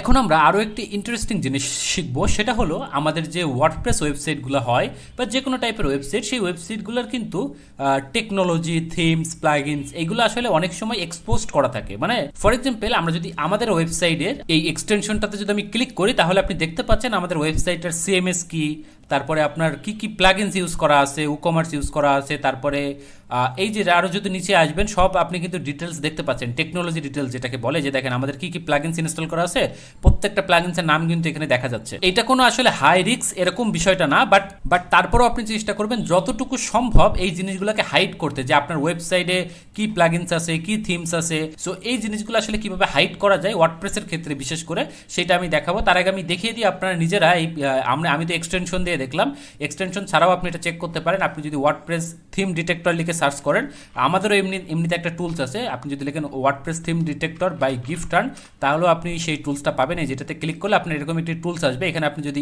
HTTPS সহ বা লিঙ্ক ওই ফুল লিঙ্কটা এখানে দিয়ে ডিটেক্টে ক্লিক করেন, তাহলে কিন্তু দেখাবে যে আপনার ওয়েবসাইটে কি থিম আছে, থিমের নামটা, তারপরে আপনার এই যে থিম, এই যে ওয়েবসাইট সেখানে কি কি প্লাগইনস ইনস্টল করা আছে সেই ডিটেলস কিন্তু আপনাকে এখানে দেখাবে। সো এটা হাইড করার উপায়টা কি, আপনি সরাসরি আপনার যে অ্যাড প্লাগইন সেখানে চলে যাবেন, একটা প্লাগইনস ইনস্টল করতে হবে। এটা ম্যানুয়ালিও করা যায়, ম্যানুয়ালি করাটা অনেকের পক্ষে ডিফিকাল্ট হবে। ম্যানুয়ালি কিভাবে করা যায়, এটা হলো আপনার যে প্লাগইন বা থিম এডিটর আছে ওইখানে যায় আপনি প্লাগইন থিমের যে নেমগুলো, সেই নেমগুলো আপনি কিন্তু হাইড করে দিতে পারেন। বাট আমি এটা প্লাগইনস দিয়ে দেখাচ্ছি। আপনি just WP hide and security enhancer এই প্লাগইনসটা যদি ইনস্টল করেন, এই যে প্রথম যে প্লাগইনসটা দেখতে পাচ্ছেন এটাতে সার্চ করার ফলে, তাহলে এখানে দেখেন লেখাই আছে যে protect your website by concealing vulnerable WordPress traces plugins themes, অনেক কিছু আপনি আসলে হাইড করতে পারবেন। সো আপনি জাস্ট এটা কিন্তু ইনস্টল করে নিলেই কিন্তু আপনার সাইটের, আমি বলতেছি না যে আপনার সব টেকনোলজি হাইড হয়ে যাবে, বাট মোটামুটি আমি যেটা বললাম যতটুকু সম্ভব আমাদের কিন্তু ট্রাই করতে হবে এটা হাইড করার। আমি জাস্ট ইনস্টল করে অ্যাক্টিভেট করে নিলাম। এরপরে আপনারা কিন্তু এখানে অপশন পাবেন WP হাইড। হ্যাঁ, আপনি যদি এখানে আসেন, এখান থেকে যদি আপনি ক্লিক করেন, সর্বপ্রথম আপনার কাজ হলো আপনি কিন্তু স্ক্যান করে নেবেন একটা, তাহলে আপনি দেখতে পাবেন যে আপনার ওয়ার্ডপ্রেসের আসলে কি কি জিনিস এক্সপোজ করা আছে। এবং এই একটা প্লাগইনসের মাধ্যমে কিন্তু আপনি যে সিকিউরিটি হেডার্স যে কাজগুলো করলাম আমরা ওটাও করতে পারবেন। তারপর লগ ইন বা অ্যাডমিনের যে URLটা সেটাও কিন্তু আপনি হাইড করতে পারবেন, যেগুলো আমরা অলরেডি আসলে করে ফেলছি। সো আমি এখানে আসলে ডিটেলস দেখাচ্ছি না, আপনারা যেহেতু প্লাগইনস আমি দেখিয়ে দিয়েছি, আপনারা নিজেরাই আসলে প্লাগইনসের ভিতরে ঘুরে ঘুরে কিন্তু জিনিসটা ফিক্স করতে পারবেন। যেমন দেখেন এই যে আমাদের ফর এক্সাম্পল, যেমন দেখেন আমাদের যে জিনিসগুলো আসলে অলরেডি মানে প্রোটেক্টেড সেগুলো কিন্তু আমাদের এরকম দেখাচ্ছে, যে জিনিসগুলোতে প্রবলেম আছে সেগুলো কিন্তু আমাদের এরকম কোরাস সাইন দিয়ে দেখাচ্ছে, ঠিক আছে। ফর এক্সাম্পল যেমন আমরা PHP, allow URL, safe mode এগুলো সব কিন্তু আমরা অলরেডি করছি। ফর এক্সাম্পল আপনার এই যে দেখেন আমরা থিম ফাইল প্লাগইনস এডিটর, এই যে দেখেন যেটা আমরা প্লাগইনস দিয়ে করলাম এখানে কিন্তু নাই ওইটা, এখন এটাও আমাদের অলরেডি ডিসেবল করা আছে। এগুলো আপনার এরকম দেখাচ্ছে কারণ এটা হচ্ছে আউটডেটেড, আমরা এখন এটাকে আপডেট করি নাই প্লাগইনসগুলো, এই জন্য এটা জাস্ট ধরছে। সো এভাবে আপনারা জাস্ট জিনিসটা একটু চেক করে দেখতে পারেন। এরপরে আমরা যেটা নিয়ে একটু কথা বলবো সেটা হলো ফাইল আপলোড সিকিউরিটি। ধরেন আপনাদের সাইটে কোনো একটা ফর্ম আছে বা এমন কিছু আছে যেখানে একটা ফাইল আপলোড করা যায়, সেই ফাইল আপলোডের যে অপশনটা, সেই অপশনটার উপর আপনার বেশ কিছু কাজ করতে হয়। আপনি যদি নর্মালি একটা ধরেন ফাইল আপলোডের অপশন রেখে দিলেন এবং আপনি ইউজারকে যে কোনো টাইপের ফাইল আপলোড করতে দিলেন, সেই ক্ষেত্রে কিন্তু আপনার ওয়েবসাইট ইউজার খুব সহজে চোখের পলকে কিন্তু হ্যাক করে ফেলতে পারে। কারণ এমন কিছু এক্সিকিউটেবল ফাইল থাকে সেগুলো যদি সে আপলোড করে ফেলে আর আপনার সাইটে যদি ওই যে PHP এক্সিকিউশন ডিসেবল করা না থাকে, তাহলে কিন্তু আপনার সাইট চোখের নিমিশেই হ্যাক হয়ে যেতে পারে। সো প্রথমত আপনি যেটা মেক শিওর করবেন, ফাইল আপলোডের যে অপশনটা থাকবে সেখানে আপনি স্পেসিফিক যে ফাইলগুলোর টাইপ থাকে, অর্থাৎ আপনি তো জানেন যে আপনি কেন আসলে এই ফাইল আপলোডের অপশনটা রাখতেছেন এবং কি টাইপের ফাইল এখানে ইউজার আপলোড করতে পারে, সেই পারমিশনগুলো আপনি সেট করে দিবেন। ফর এক্সাম্পল এইটার ক্ষেত্রে দেখেন আমি এই যে JPEG, JPG, PNG মানে মোটামুটি আপনার ডকুমেন্ট এবং ইমেজ এই দুইটা টাইপের ফাইল আমি এখানে অ্যালাউ করতেছি। এগুলো বাদে আমি কিন্তু অন্য কোনো ফাইল টাইপ যদি আপলোড করতে যাই কেউ, সে অপশানই পাবে না, সে আপলোডই করতে পারবে না। সো এই জিনিসটা প্রথমে খেয়াল রাখবেন। দ্বিতীয়ত হলো সাইজ, আপনি সাইজ একটা লিমিট করে দিবেন, কারণ অনেক সময় অনেকে হিংসা করে আপনার কম্পিটিটর যারা, তারা অনেক বড় বড় আপনার ফাইল এখানে আপলোড করে দেয়, যার কারণে আপনার হোস্টিংয়ের যে স্পেস থাকে সেটা কিন্তু মানে খুব দ্রুত ফুরাই যেতে পারে। সো আপনি কি করবেন, একটা আপনি তো নিজেই জানেন যে একটা ইমেজের সাইজ ম্যাক্সিমাম কত মেগাবাইট হতে পারে, ম্যাক্সিমাম 5-10 মেগাবাইট। সো আপনি ধরেন 10 মেগাবাইট একটা লিমিট করে দিলেন। সো আপনি যদি ফর্ম বিল্ডার হিসেবে এলিমেন্টর ব্যবহার করেন, তাহলে ওর ভিতরে আপনি ওই যে ফাইল টাইপ সেট করে দেওয়ার অপশন পাবেন। আর যারা ম্যানুয়ালি করবেন, তারা আপনারা যখন ফর্মটা ক্রিয়েট করবেন তাদের জন্য জাস্ট একটু আমি মানে টাচ দিয়ে দিই জিনিসটা, এই যে এই টাইপের জিনিস রাখতে পারেন। এই যে আপনার এখানে কিছু কন্ডিশন সেট করে দিবেন যে অ্যালোড এক্সটেনশন কোনগুলা, যদি অ্যালোড এক্সটেনশন না হয় সেক্ষেত্রে কি ইরর দেখাবে, আর যদি এক্সটেনশন হয় সেক্ষেত্রে যদি এই এক্সটেনশনগুলোর ভিতরে মানে অ্যালোড এক্সটেনশন টাইপের হয় ফাইল আপলোডের যে টাইপটা, তখন কিন্তু আপলোড করার পারমিশনটা দিবে। এরপরে আমরা যেটা নিয়ে কথা বলবো সেটা হলো one of the most important topic এই ভিডিওর, সেটা হলো ক্লাউডফ্লায়ার। এইটা ছাড়া আপনি বলতে পারেন যে আপনার ওয়েবসাইট আসলে স্বয়ং সম্পূর্ণ না। এটা এতটাই পাওয়ারফুল এবং ফ্রিতে যে আপনি এত কিছু পাবেন সেটা আপনি জানার পরে আসলে রিয়েলাইজ করতে পারবেন। সো এখন আমরা এই ক্লাউডফ্লেয়ার নিয়ে বিস্তারিত কথাবার্তা বলবো। প্রথমে আসলে জেনে নেওয়া যাক ক্লাউডফ্লেয়ার জিনিসটা কি। এটা জাস্ট একটা ক্লাউড বেসড সার্ভিস, যেটা কি করে, যেটা আপনার এবং আপনার ওয়েবসাইটের যে ইউজার, মানে আপনার সাইটে যারা ভিজিট করতে চাচ্ছে তাদের ভিতরে একটা মিডলম্যান হিসেবে কাজ করে। এই মিডলম্যান হিসেবে আসলে কি কি করে, কিভাবে প্রোটেক্ট করে সাইটকে, কেনই বা ইউজ করা উচিত, কখন বা ডিসেবল করা উচিত, সেই জিনিসগুলো আমরা এখন স্টেপ বাই স্টেপ দেখবো। সো সর্বপ্রথম আমরা যেটা নিয়ে কথা বলবো সেটা হলো ডিডস অ্যাটাক, যেটার কারণে আসলে মোস্ট অফ দ্য মানুষজন এই ক্লাউডফ্লেয়ার ব্যবহার করে। সো প্রথমে জানি ডিডস অ্যাটাক জিনিসটা কি। খুবই সহজ ভাষায় বললে আমরা জানি যে আমাদের ওয়েবসাইটে কিন্তু রেগুলার ভিজিটররা তাদের প্রয়োজনে ভিজিট করে থাকে, তাই না? এবং আমাদের ওয়েবসাইটটা কিন্তু কোনো একটি নির্দিষ্ট হোস্টিংয়ে হোস্ট করা থাকে এবং প্রতিটি হোস্টিংয়ের নিজস্ব একটা কর্মক্ষমতা থাকে বা ক্যাপাবিলিটিস থাকে।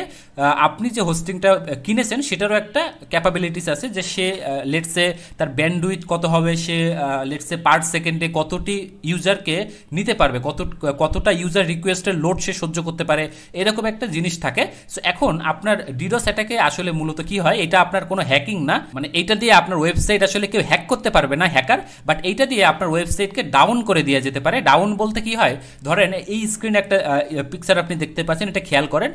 আপনার ধরে নেন এই যে টার্গেটেড ভিকটিম এটা হলো আপনার ওয়েবসাইট, আর এই পাশে যেটা দেখতে পাচ্ছেন এটা হলো হ্যাকার। সো হ্যাকার কি করে, সে একটা বট ক্রিয়েট করে এবং ওই বটে আপনার ওয়েবসাইটের লিঙ্কটা দিয়ে দেয় এবং ওই বট অটোমেটিক্যালি ধরে নেন পার সেকেন্ডে 10 লাখ, 12 লাখ, 5 লাখ এইরকম করে আপনার রিকোয়েস্ট আপনার এই সার্ভারে পাঠাতে থাকে।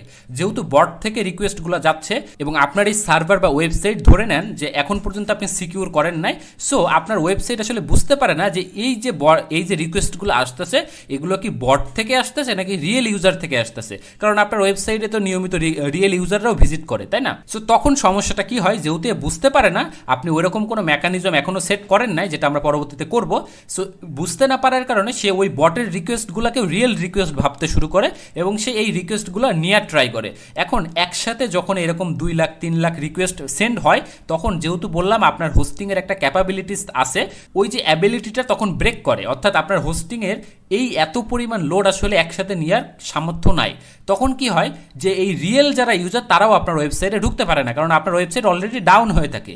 এইবার এই ক্ষেত্রে কি করে, হ্যাকার অনেক সময় আসলে আপনার কাছ থেকে অর্থ দাবি করে যে তারা আপনার ওয়েবসাইটে ডাউন করে দিয়েছে, এখন তাদেরকে আপনি টাকা দিন, তারা ফিক্স করে দিবে। এখন আপনি যদি এই সম্পর্কে না জানেন তাহলে কিন্তু আপনি এটা প্রোটেক্টও করতে পারবেন না, আপনি ভয়ে ভয়ে হয়তো বা টাকা দিয়ে দেবেন, কারণ আপনার রিয়েল ইউজাররা কমপ্লেন করতেছে তারা সাইটে ঢুকতে পারতেছে না। এই জিনিসটা তখনই আবার ঠিক হয়ে যাবে যখন আপনার এই অ্যাটাকার তার বটটাকে স্টপ করে দিবে, তখন কিন্তু নর্মাল ইউজার আবার আগের মতো করে আপনার সাইটে প্রবেশ করতে পারবে। সো এই যে মেকানিজমটা আমি এক্সপ্লেন করলাম, এটাকে বলা হয় ডিডস অ্যাটাক বা ডিস্ট্রিবিউটেড ডেনিয়াল অফ সার্ভিস, যেখানে কোনো একজন হ্যাকার একটা বটকে ব্যবহার করে অ্যাট এ টাইমে মাল্টিপল ফেক রিকোয়েস্ট দিয়ে আপনার যে সার্ভার, সেই সার্ভার বা ওয়েবসাইটকে কনফিউজ করে ফেলে, তার যে অ্যাবিলিটি সেই অ্যাবিলিটিটাকে ব্রেক করে ফেলে, যার কারণে আপনার সাইট ডাউন হয়ে যায়। কিভাবে আমরা এটা সলভ করতে পারি বা প্রিভেন্ট করতে পারি, এই যে ক্লাউডফ্লেয়ার। এখন ক্লাউডফ্লেয়ার এখানে কি ভূমিকা পালন করে আমরা ওটা প্র্যাকটিক্যালি দেখবো, তার আগে আমি একটু কনসেপ্টটা বুঝে নিই। ক্লাউডফ্লেয়ার আসলে মিডলম্যান হিসেবে কাজ করে, যেমনটা প্রথমেই বললাম আসলে। তো ও কি করে, আপনার এই যত রিকোয়েস্ট আসতেছে, সেটা বট হোক বা রিয়েল ইউজার হোক, সে প্রথমে সেই রিকোয়েস্টগুলোকে নিয়ে সে ক্রস চেক করে যে আসলে, বা ওটা আইডেন্টিফাই করার ট্রাই করে যে আসলে এটা কোনো অ্যাটাকার থেকে আসতেছে নাকি আপনার এই যে কোনো রিয়েল ইউজার থেকে আসতেছে। সো ওটা কিভাবে বোঝে, ওটার একটা মেকানিজম আছে, আমি একটু পরে ওটা দেখাচ্ছি। বাট ও যখন দেখে যে কোনো একটা request, for example 3 number request যেটা, সেটা রিয়েল ইউজার থেকে আসতেছে, সো ও তখন ওইটা আমাদের ওয়েবসাইটের যে মেইন সার্ভার সেটাতে প্রবেশ করার অনুমতি দেয়, বাকিগুলোকে সে রিজেক্ট করে দেয়। আমি আরও একটি ছবি দেখাই আপনাদেরকে, তাহলে আপনার জিনিসটা মানে ফিগার দেখালে জিনিসটা ক্লিয়ার হবে। যদি এখানে কমপ্লেক্স অনেক কিছুই আছে, আপনাদের এত কিছু আসলে বোঝার দরকার নাই, জাস্ট কনসেপ্ট একটু বুঝে নেন।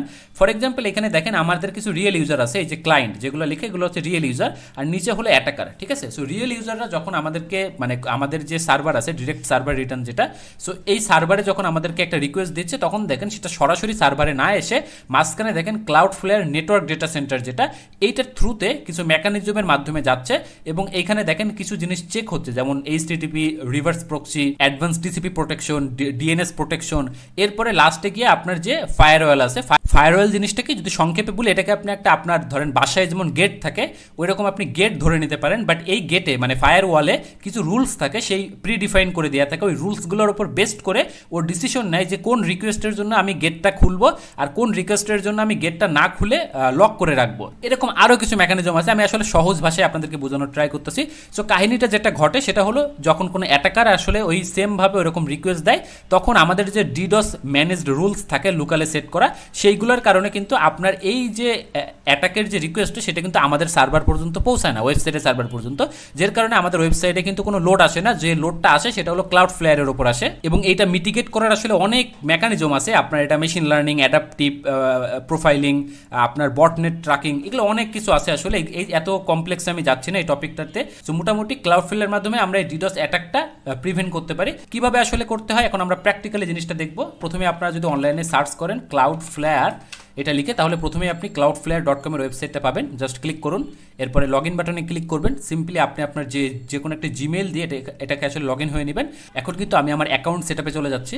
এরপর আপনি জাস্ট এখানে বেসিক কিছু জিনিস আছে, আপনি চাইলে এগুলো স্কিপ করে যেতে পারেন। আমাদের মেইন কাজ হলো এখান থেকে শুরু হবে। সো প্রথমত আপনি আপনার ডোমেনটা এখানে দিবেন, এখানে সাবডোমেন না, আপনার মেইন ডোমেনটা দিবেন। সাবডোমেনগুলো অটোমেটিক্যালি এটার আন্ডারে চলে আসবে। আসলে যখন আপনি কোনো একটা ডোমেনে ক্লাউডফ্লেয়ার অ্যাড করেন, ওটা সাবডোমেনগুলো এর আন্ডার থেকে আপনি কন্ট্রোল করতে পারবেন। প্রথমে আপনি জাস্ট যদি না জেনে থাকেন তাহলে প্রথম যেভাবে আছে quick scan for DNS record এভাবে রাখবেন। যদি আপনি অ্যাডভান্স হন এই বিষয়ে যে আপনি ম্যানুয়ালি ডিএনএসগুলা বসাইতে পারবেন, তাহলে আপনি দ্বিতীয়টা ক্লিক করবেন। আমি যেহেতু সবার জন্য দেখাচ্ছি, আমি প্রথমে এটাই রাখতেছি এবং এটাই রিকমেন্ডেড। এরপরে আপনি জাস্ট এআই ট্রেনিং বোর্ড যেটা, এটা ব্লক অন অল পেজ রেখে দিবেন, আমি চাচ্ছি না আমার ইনফরমেশন শেয়ার করতে। এরপর আপনি জাস্ট কন্টিনিউতে ক্লিক করে দিবেন। বাই দ্য ওয়ে, অনেক ক্ষেত্রে এই যে HTTPS বসাইলে আপনার হচ্ছে ইনভ্যালিড আসতে পারে। আপনি HTTPS না বসিয়ে ওই ডোমেন নেমে সরাসরি আপনার যে ডোমেন নেমটা এটা বসাবেন। হ্যাঁ, আপনি যদি HTTPS বসান তাহলে কিন্তু আপনার ওটা ইনভ্যালিড আসবে আর কি। সো এখন এইখান থেকে আপনার এটা প্রিমিয়াম প্ল্যান আছে কিছু, আমরা ফ্রিতে ইউজ করবো। সো আমি ফ্রিতে ক্লিক করতেছি, সিলেক্ট প্ল্যান। এরপর এখন এখানে আপনার ডিএনএস রেকর্ড আছে। ডিএনএস রেকর্ড কি বা এই ডিটেলসগুলো আসলে আমি এখানে এক্সপ্লেন করতেছি না। আপনি চাইলে এই ক্লাউডফ্লেয়ারের উপর ডেডিকেটেড কোনো একটি ভিডিও দেখে নিতে পারেন। আমি জাস্ট এইখানে কীভাবে সেট আপ করবেন এবং কী কী জিনিস আপনি এনেবল করে রাখতে পারেন সেই জিনিসটা আমি এখানে দেখিয়ে দিচ্ছি। সো বাই ডিফল্ট আপনার এখানে অনেক কিছু আছে। আপনি কন্টিনিউ টু অ্যাক্টিভেশনে ক্লিক করতে পারেন, কারণ আপনার ক্লাউডফ্লেয়ার আপনার সাইটটাকে স্ক্যান করে অনেক ইনফরমেশন অলরেডি নিয়ে নিবে। এখন আপনার মেইন কাজ সেটা হলো, আপনি তো আপনার ডোমেনটা অ্যাড করলেন তাই না ক্লাউডফ্লেয়ারে, বাট আমি যে বললাম ওই আপনার ক্লাউডফ্লেয়ারটা কিন্তু আপনার এবং আপনার ইউজারের মাঝে একটা মিডলম্যান হিসেবে কাজ করবে। তাহলে যখন মিডলম্যান হিসেবে কাজ করবে, তার মানে আপনার ওই ইউজার থেকে যে রিকোয়েস্টগুলো আসবে সেগুলো কিন্তু প্রথমে আপনার ক্লাউডফ্লেয়ারে আসতে হবে।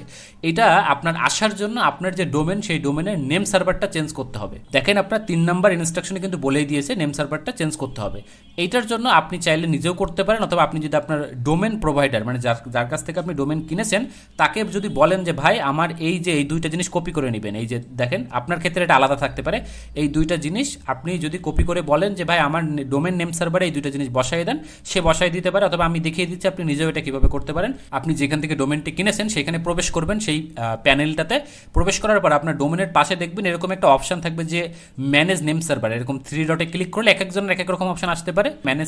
ম্যানেজ নেম সার্ভারে ক্লিক করার পরে আপনার এখানে দেখবেন নেম সার্ভার বসানোর অপশন থাকবে। আপনি ইউজ কাস্টম নেম সার্ভার এটাতে ক্লিক করে আপনি আপনার যে নেম সার্ভার আছে 1 এবং 2, এই যে দুইটা নেম সার্ভার, এটা কিন্তু এখানে বসাই দিবেন। এখানে জাস্ট এখান থেকে কপি করে নেবেন, এখানে জাস্ট এরকম করে বসাই দিবেন। প্রথমটা বসালাম, দ্বিতীয়টাও সেমভাবে বসিয়ে দিবেন। দেওয়ার পরে আপনি কিন্তু আপনার যে এটা কিন্তু চেঞ্জ নেম সার্ভারে ক্লিক করে দিবেন। মনে রাখবেন নেম সার্ভার আপডেট হইতে 5 মিনিট থেকে 24 ঘন্টাও সময় লাগতে পারে। সো আপনি ওইটা দেওয়ার পরে কন্টিনিউতে ক্লিক করে রাখবেন। এখান থেকে আপনি যে কন্টিনিউতে ক্লিক করে দিবেন, কন্টিনিউতে যখন ক্লিক করে দিবেন তখন আসলে আপনার কাছ থেকে কিছুটা সময় নেবে। এই যে দেখেন লেখাই আছে 24 ঘন্টা পর্যন্ত সময় নিতে পারে। যখন অ্যাক্টিভ হয়ে যাবে, এখন দেখেন এখানে কিন্তু ইনভ্যালিড নেম সার্ভার আছে, এখানে তখন অ্যাক্টিভ দেখাবে। তবে বলে রাখি ক্লাউডফ্লেয়ার অ্যাড করার পরে বেশ কিছু জিনিস আছে, সেই জিনিসগুলো আপনাকে মাথায় রাখতে হবে। যদি আপনার সাইট খুব কমপ্লেক্স হয় তাহলে কি করতে হবে আমি একটু বলে দিই। এই যে ডিএনএসে আসবেন, ডিএনএসে আসার পর রেকর্ডে যাবেন, রেকর্ডে যাওয়ার পর আপনার ডিএনএস রেকর্ডগুলো আপনি চেক করে নেবেন যে সব ঠিক আছে কিনা। অনেক সময় ডিএনএস রেকর্ড মানে এই আইপি অ্যাড্রেসটা যদি আপনার এই হোস্টিংয়ের সাথে না মেলে, আপনি যদি আপনার হোস্টিং প্যানেলটাতে যান, আমি একটু দেখাই দিই। এখানে দেখেন আপনার একটা আইপি অ্যাড্রেস আছে, যদিও এটা শেয়ার্ড আইপি অ্যাড্রেস, বাট এই সেম আইপি অ্যাড্রেসটা কিন্তু আপনার এখানে থাকতে হবে। যদি না থাকে তাহলে কিন্তু আপনার সাইটে আপনি প্রবেশ করতে পারবেন না।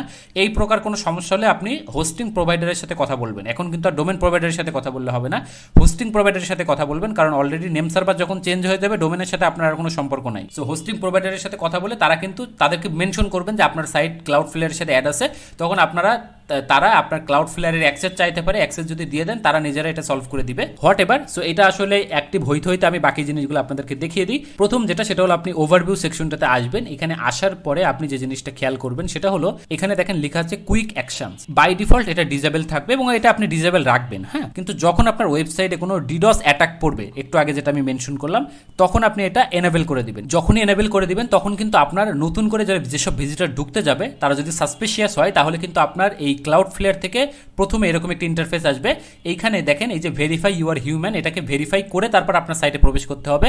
এখন বট যেহেতু আসলে ভেরিফাই করতে পারবে না, সো বট কিন্তু আপনার সাইটে অ্যাক্সেস করতে পারবে না। এটা আপনি শুধুমাত্র আমরা সাজেস্ট করি তখনই অ্যাক্টিভ করবেন যখন দেখবেন আপনার সাইটে ডিডস অ্যাটাক হয়েছে। এরপরে যেখানে যাবেন সেটা হলো এসএসএল অ্যান্ড টিএলএস। এখান থেকে যেটা আমি বলছিলাম, যেহেতু আমাদের এটা ফ্রি এসএসএল প্রোভাইড করে, সো আপনি এখান থেকে সবসময় যেটা বাই ডিফল্ট থাকে ফুল, এটাই রাখবেন। বা আপনি চাইলে ফুল স্ট্রিকও করে দিতে পারেন, বাট আমি এটা অনেক সময় অনেক প্রবলেম ফেস করছি, এই জন্য আমি আপাতত ফুল রাখি। বাট আপনি চাইলে ফুল স্ট্রিক দিয়ে ট্রাই করতে পারেন, এটা হলো রিকমেন্ডেড, দেখেন লেখাই আছে। হ্যাঁ, সো এখান থেকে যদি আপনার এটা অফ থাকে আপনি ডেফিনেটলি কিন্তু ফুল অথবা ফুল স্ট্রিক যে কোনো একটা দিয়ে দিতে পারেন। এরপর যদি আপনি সিকিউরিটি অপশনটা আসেন তাহলে আপনি এখানে অনেক ইনফরমেশন পাবেন। এখন আসলে আমরা অ্যানালাইটিকে গেলে কোনো তথ্য পাবো না যে আমাদের ওয়েবসাইটে কি পরিমাণ সাসপিশিয়াস অ্যাক্টিভিটি হচ্ছে, সেই জিনিসগুলো আপনি এখান থেকে ফুল ডিটেলস কিন্তু পাবেন। কতজন ব্লক হচ্ছে, কোন ফায়ারওয়ালে কতজন আটকাচ্ছে, আপনার সিকিউরিটি যে রুলসগুলো সেই রুলসগুলোও কিন্তু আপনি এখান থেকে দেখতে পাবেন। আপনি নতুন রুল ক্রিয়েট করতে পারবেন এগুলো। সো ক্লাউডফ্লেয়ার অ্যাড করার সাথে সাথে কিন্তু আপনি ফায়ারওয়াল, WAF ইমপ্লিমেন্টেশন এগুলো নিয়ে আপনার কোনো চিন্তা নাই। বাট আপনাকে কিন্তু এই যে অ্যানালাইটিক্স, লগ এক্সপ্লোরার, এই জিনিসগুলো কিন্তু আপনাকে রেগুলারলি চেক করতে হবে যে আপনার সাইটের আসলে কোনো ধরনের থ্রেডস বা কোনো ধরনের মানে কনসার্ন আছে নাকি, এই জিনিসগুলো কিন্তু আপনি এই অ্যানালাইটিক্সগুলো থেকে পাবেন। এখন আসুন আমরা সাইট স্ক্যানার নিয়ে কথাবার্তা বলি, অর্থাৎ আমাদের এই সাইটগুলো আসলে আমরা কিভাবে স্ক্যান করাইতে পারি। সিকিউরিটির ক্ষেত্রে আসলে স্ক্যান জিনিসটা একটু অন্যভাবে কাজ করে। যেমন আমরা এসইওর ক্ষেত্রে নর্মালি আমরা অনলাইনে অনেক টুলস আছে, যে টুলসগুলো দিয়ে কিন্তু ফর এক্সাম্পল সেমরাশ আছে, সো সেমরাশ দিয়ে কিন্তু আমরা সরাসরি স্ক্যান করাই ফেলছিলাম। কারণ এসইওর ক্ষেত্রে কিন্তু স্ক্যানারগুলো আপনার ওয়েবসাইটের ফ্রন্ট এন্ডটাকে আসলে পর্যবেক্ষণ করে। ফ্রন্ট এন্ড বলতে আপনি যদি আপনার ওয়েবসাইটের থেকে এই যে ক্লিক করেন, এখান থেকে যদি ভিউ পেজ সোর্সে যান তাহলে দেখবেন এই যে এখানে যত কোড দেখতে পাবেন আপনার সামনে, এই কোডগুলো মূলত হলো আপনার ওয়েবসাইটের ফ্রন্ট এন্ড। বাট সিকিউরিটির ক্ষেত্রে আপনি যদি অ্যাকুরেট ইনফরমেশন পাইতে চান তাহলে আপনার ব্যাকএন্ডটাকেও চেক করতে হবে। বাট যেহেতু আপনার অনলাইন স্ক্যানারগুলো ব্যাকএন্ডের আসলে অ্যাক্সেস পায় না, এই কারণে আপনি দুইটা কাজ করতে পারেন। প্রথমত হলো আপনার যে হোস্টিং, সেই হোস্টিংয়ে কিন্তু আপনি একটা স্ক্যানার পাবেন আর কি। এটা অনেক সময় আপনার অ্যাক্সেসে থাকবে না। আপনি যদি আপনার হোস্টিং প্রোভাইডারকে বলেন, সেই আপনার সাইটটাকে স্ক্যান করে দিতে পারবে যে আপনার সাইটে কোনো ম্যালিশিয়াস, ভাইরাস এই রিলেটেড কোনো ফাইল বা কোড আছে কিনা। যদিও আপনি স্ক্যানার লিখে সার্চ করে দেখতে পারেন আপনার এখানে আছে কিনা, but most of the time এটা আসলে থাকে না এখানে আন্ডারে। বাট নেমচিপের যে হোস্টিংগুলো হয়, আমি ওনাদের সাথে কথা বলেছি, ওনারা নিজেরাই যখনই বলেন তখন ওনারা নিজেরাই স্ক্যান করে একটা রিপোর্ট আপনাকে দিবে। অনলাইনে কিছু টুলস আছে, আপনি যদি অনলাইনে গিয়ে সার্চ করেন যে ওয়েবসাইট সিকিউরিটি স্ক্যানার, এখানে আপনি অনেকগুলো টুলস পাবেন। যেমন আপনার এই যে পেন টেস্ট টুলস, এটা অনেক ভালো টুলস। এখানে যদিও আপনি 3টার বেশি আর কি ইয়ে করতে পারবেন না, যে পার ডেতে মেবি 3টা স্ক্যান করতে পারবেন। কিন্তু এখানে আপনি স্ক্যান করলে আপনি যে বেসিক যে জিনিসগুলো থাকে, ফর এক্সাম্পল আপনার সাইটে হেডার অ্যাড আছে কিনা, মানে হেডার সিকিউরিটি আছে কিনা, তারপরে আপনার সাইটে কোনো ফায়ারওয়াল যেমন ক্লাউডফ্লেয়ার অ্যাড আছে নাকি, বা এই টাইপের বেসিক যেগুলো আসলে সে ফ্রন্ট এন্ড থেকে ক্যাপচার করতে পারে, সেই ইনফরমেশনগুলো আপনি পাবেন। বাট যেটা বললাম, আপনার কোডের ভিতরে যদি কোনো সমস্যা থাকে, কোডের ভিতরে যদি কোনো মনে করেন বাগ থাকে বা কোনো ভালনারেবিলিটিস থাকে, সেই ক্ষেত্রে কিন্তু আপনার জন্য এটা কঠিন হবে খুঁজে বার করা। সো ওই জন্য আমি যেটা বললাম সেটা আপনি আপনার হোস্টিং থেকে স্ক্যান করে নিতে পারেন। তাহলে হোস্টিংয়ে যেহেতু কোড ব্যাকএন্ডের কোডের অ্যাক্সেসটা পাওয়া যায়, সো ওইটা থেকে কিছুটা অ্যাকুরেট রেজাল্ট পাওয়া যায়। আর যদি আপনার খুবই বেশি কনসার্ন থাকে তাহলে আপনি একজন যিনি পেনিট্রেশন টেস্টার, এটা একটা আলাদা ফিল্ড, যারা প্রত্যেকটা সাইটের পেনিট্রেশন টেস্ট করে তাদেরকে বললে তারা কিন্তু তাদের কাছে অনেক টুলস থাকে। আপনার এখানে দেখতে পাচ্ছেন এই যে এনম্যাপ থাকে, মেটাসপ্লয়েট থাকে, বার্ব স্যুট থাকে, এই ধরনের টুলস থাকে। এগুলো আসলে প্রত্যেকটা নিয়ে ডেডিকেটেডভাবে ভিডিও বানানো যায়। বাট যেহেতু আসলে আমরা এখানে কমন জিনিসগুলো কভার করতেছি, সো আমি এই জিনিসগুলো এখানে দেখাচ্ছি না। বাট যদি আপনি ওরকম হাইলি কনসার্ন থাকেন সাইট নিয়ে, তাহলে একজন সিকিউরিটি এক্সপার্টকে দেখালে সে কিন্তু এই সমস্ত টুলসগুলো দিয়ে আপনার সাইটের কোনো ভালনারেবল জিনিস আছে নাকি, কোনো উইকনেস আছে কিনা, এই জিনিসগুলো কিন্তু সে বার করে দিতে পারবে। আদারওয়াইজ আমরা যে সিকিউরিটি প্র্যাকটিসগুলো করলাম প্রথম থেকে এই পর্যন্ত, এগুলোই আসলে এনাফ বেসিক টু অ্যাডভান্স আপনার সাইটকে আসলে সিকিউর রাখার জন্য। এবং এগুলো আপনারা আরও বেশি আয়ত্ত করতে পারবেন, আরও বেশি জানতে পারবেন যখন নিজেরা হাতে কলমে আরো বেশি প্র্যাকটিস করবেন। সো আশা করি ওয়েবসাইট সিকিউরিটির উপর করা আমাদের এই খুবই কম্প্রিহেন্সিভ বেসিক টু অ্যাডভান্স কোর্সটি থেকে আপনি একটু হলেও উপকৃত হয়েছেন। কোনো প্রশ্ন বা মতামত থাকলে আমাদের কমেন্ট বক্স অথবা ফেসবুক গ্রুপে গিয়ে জানাতে পারেন। ভিডিওটি থেকে নতুন কিছু শিখতে পারলে অবশ্যই চ্যানেলটি সাবস্ক্রাইব করে যাবেন এবং লাইক কমেন্ট ও আপনার বন্ধুদের সাথে ভিডিওটি শেয়ার করতেও ভুলবেন না। সো আজ এতটুকুই, সবাই ভালো থাকবেন, ধন্যবাদ সবাইকে।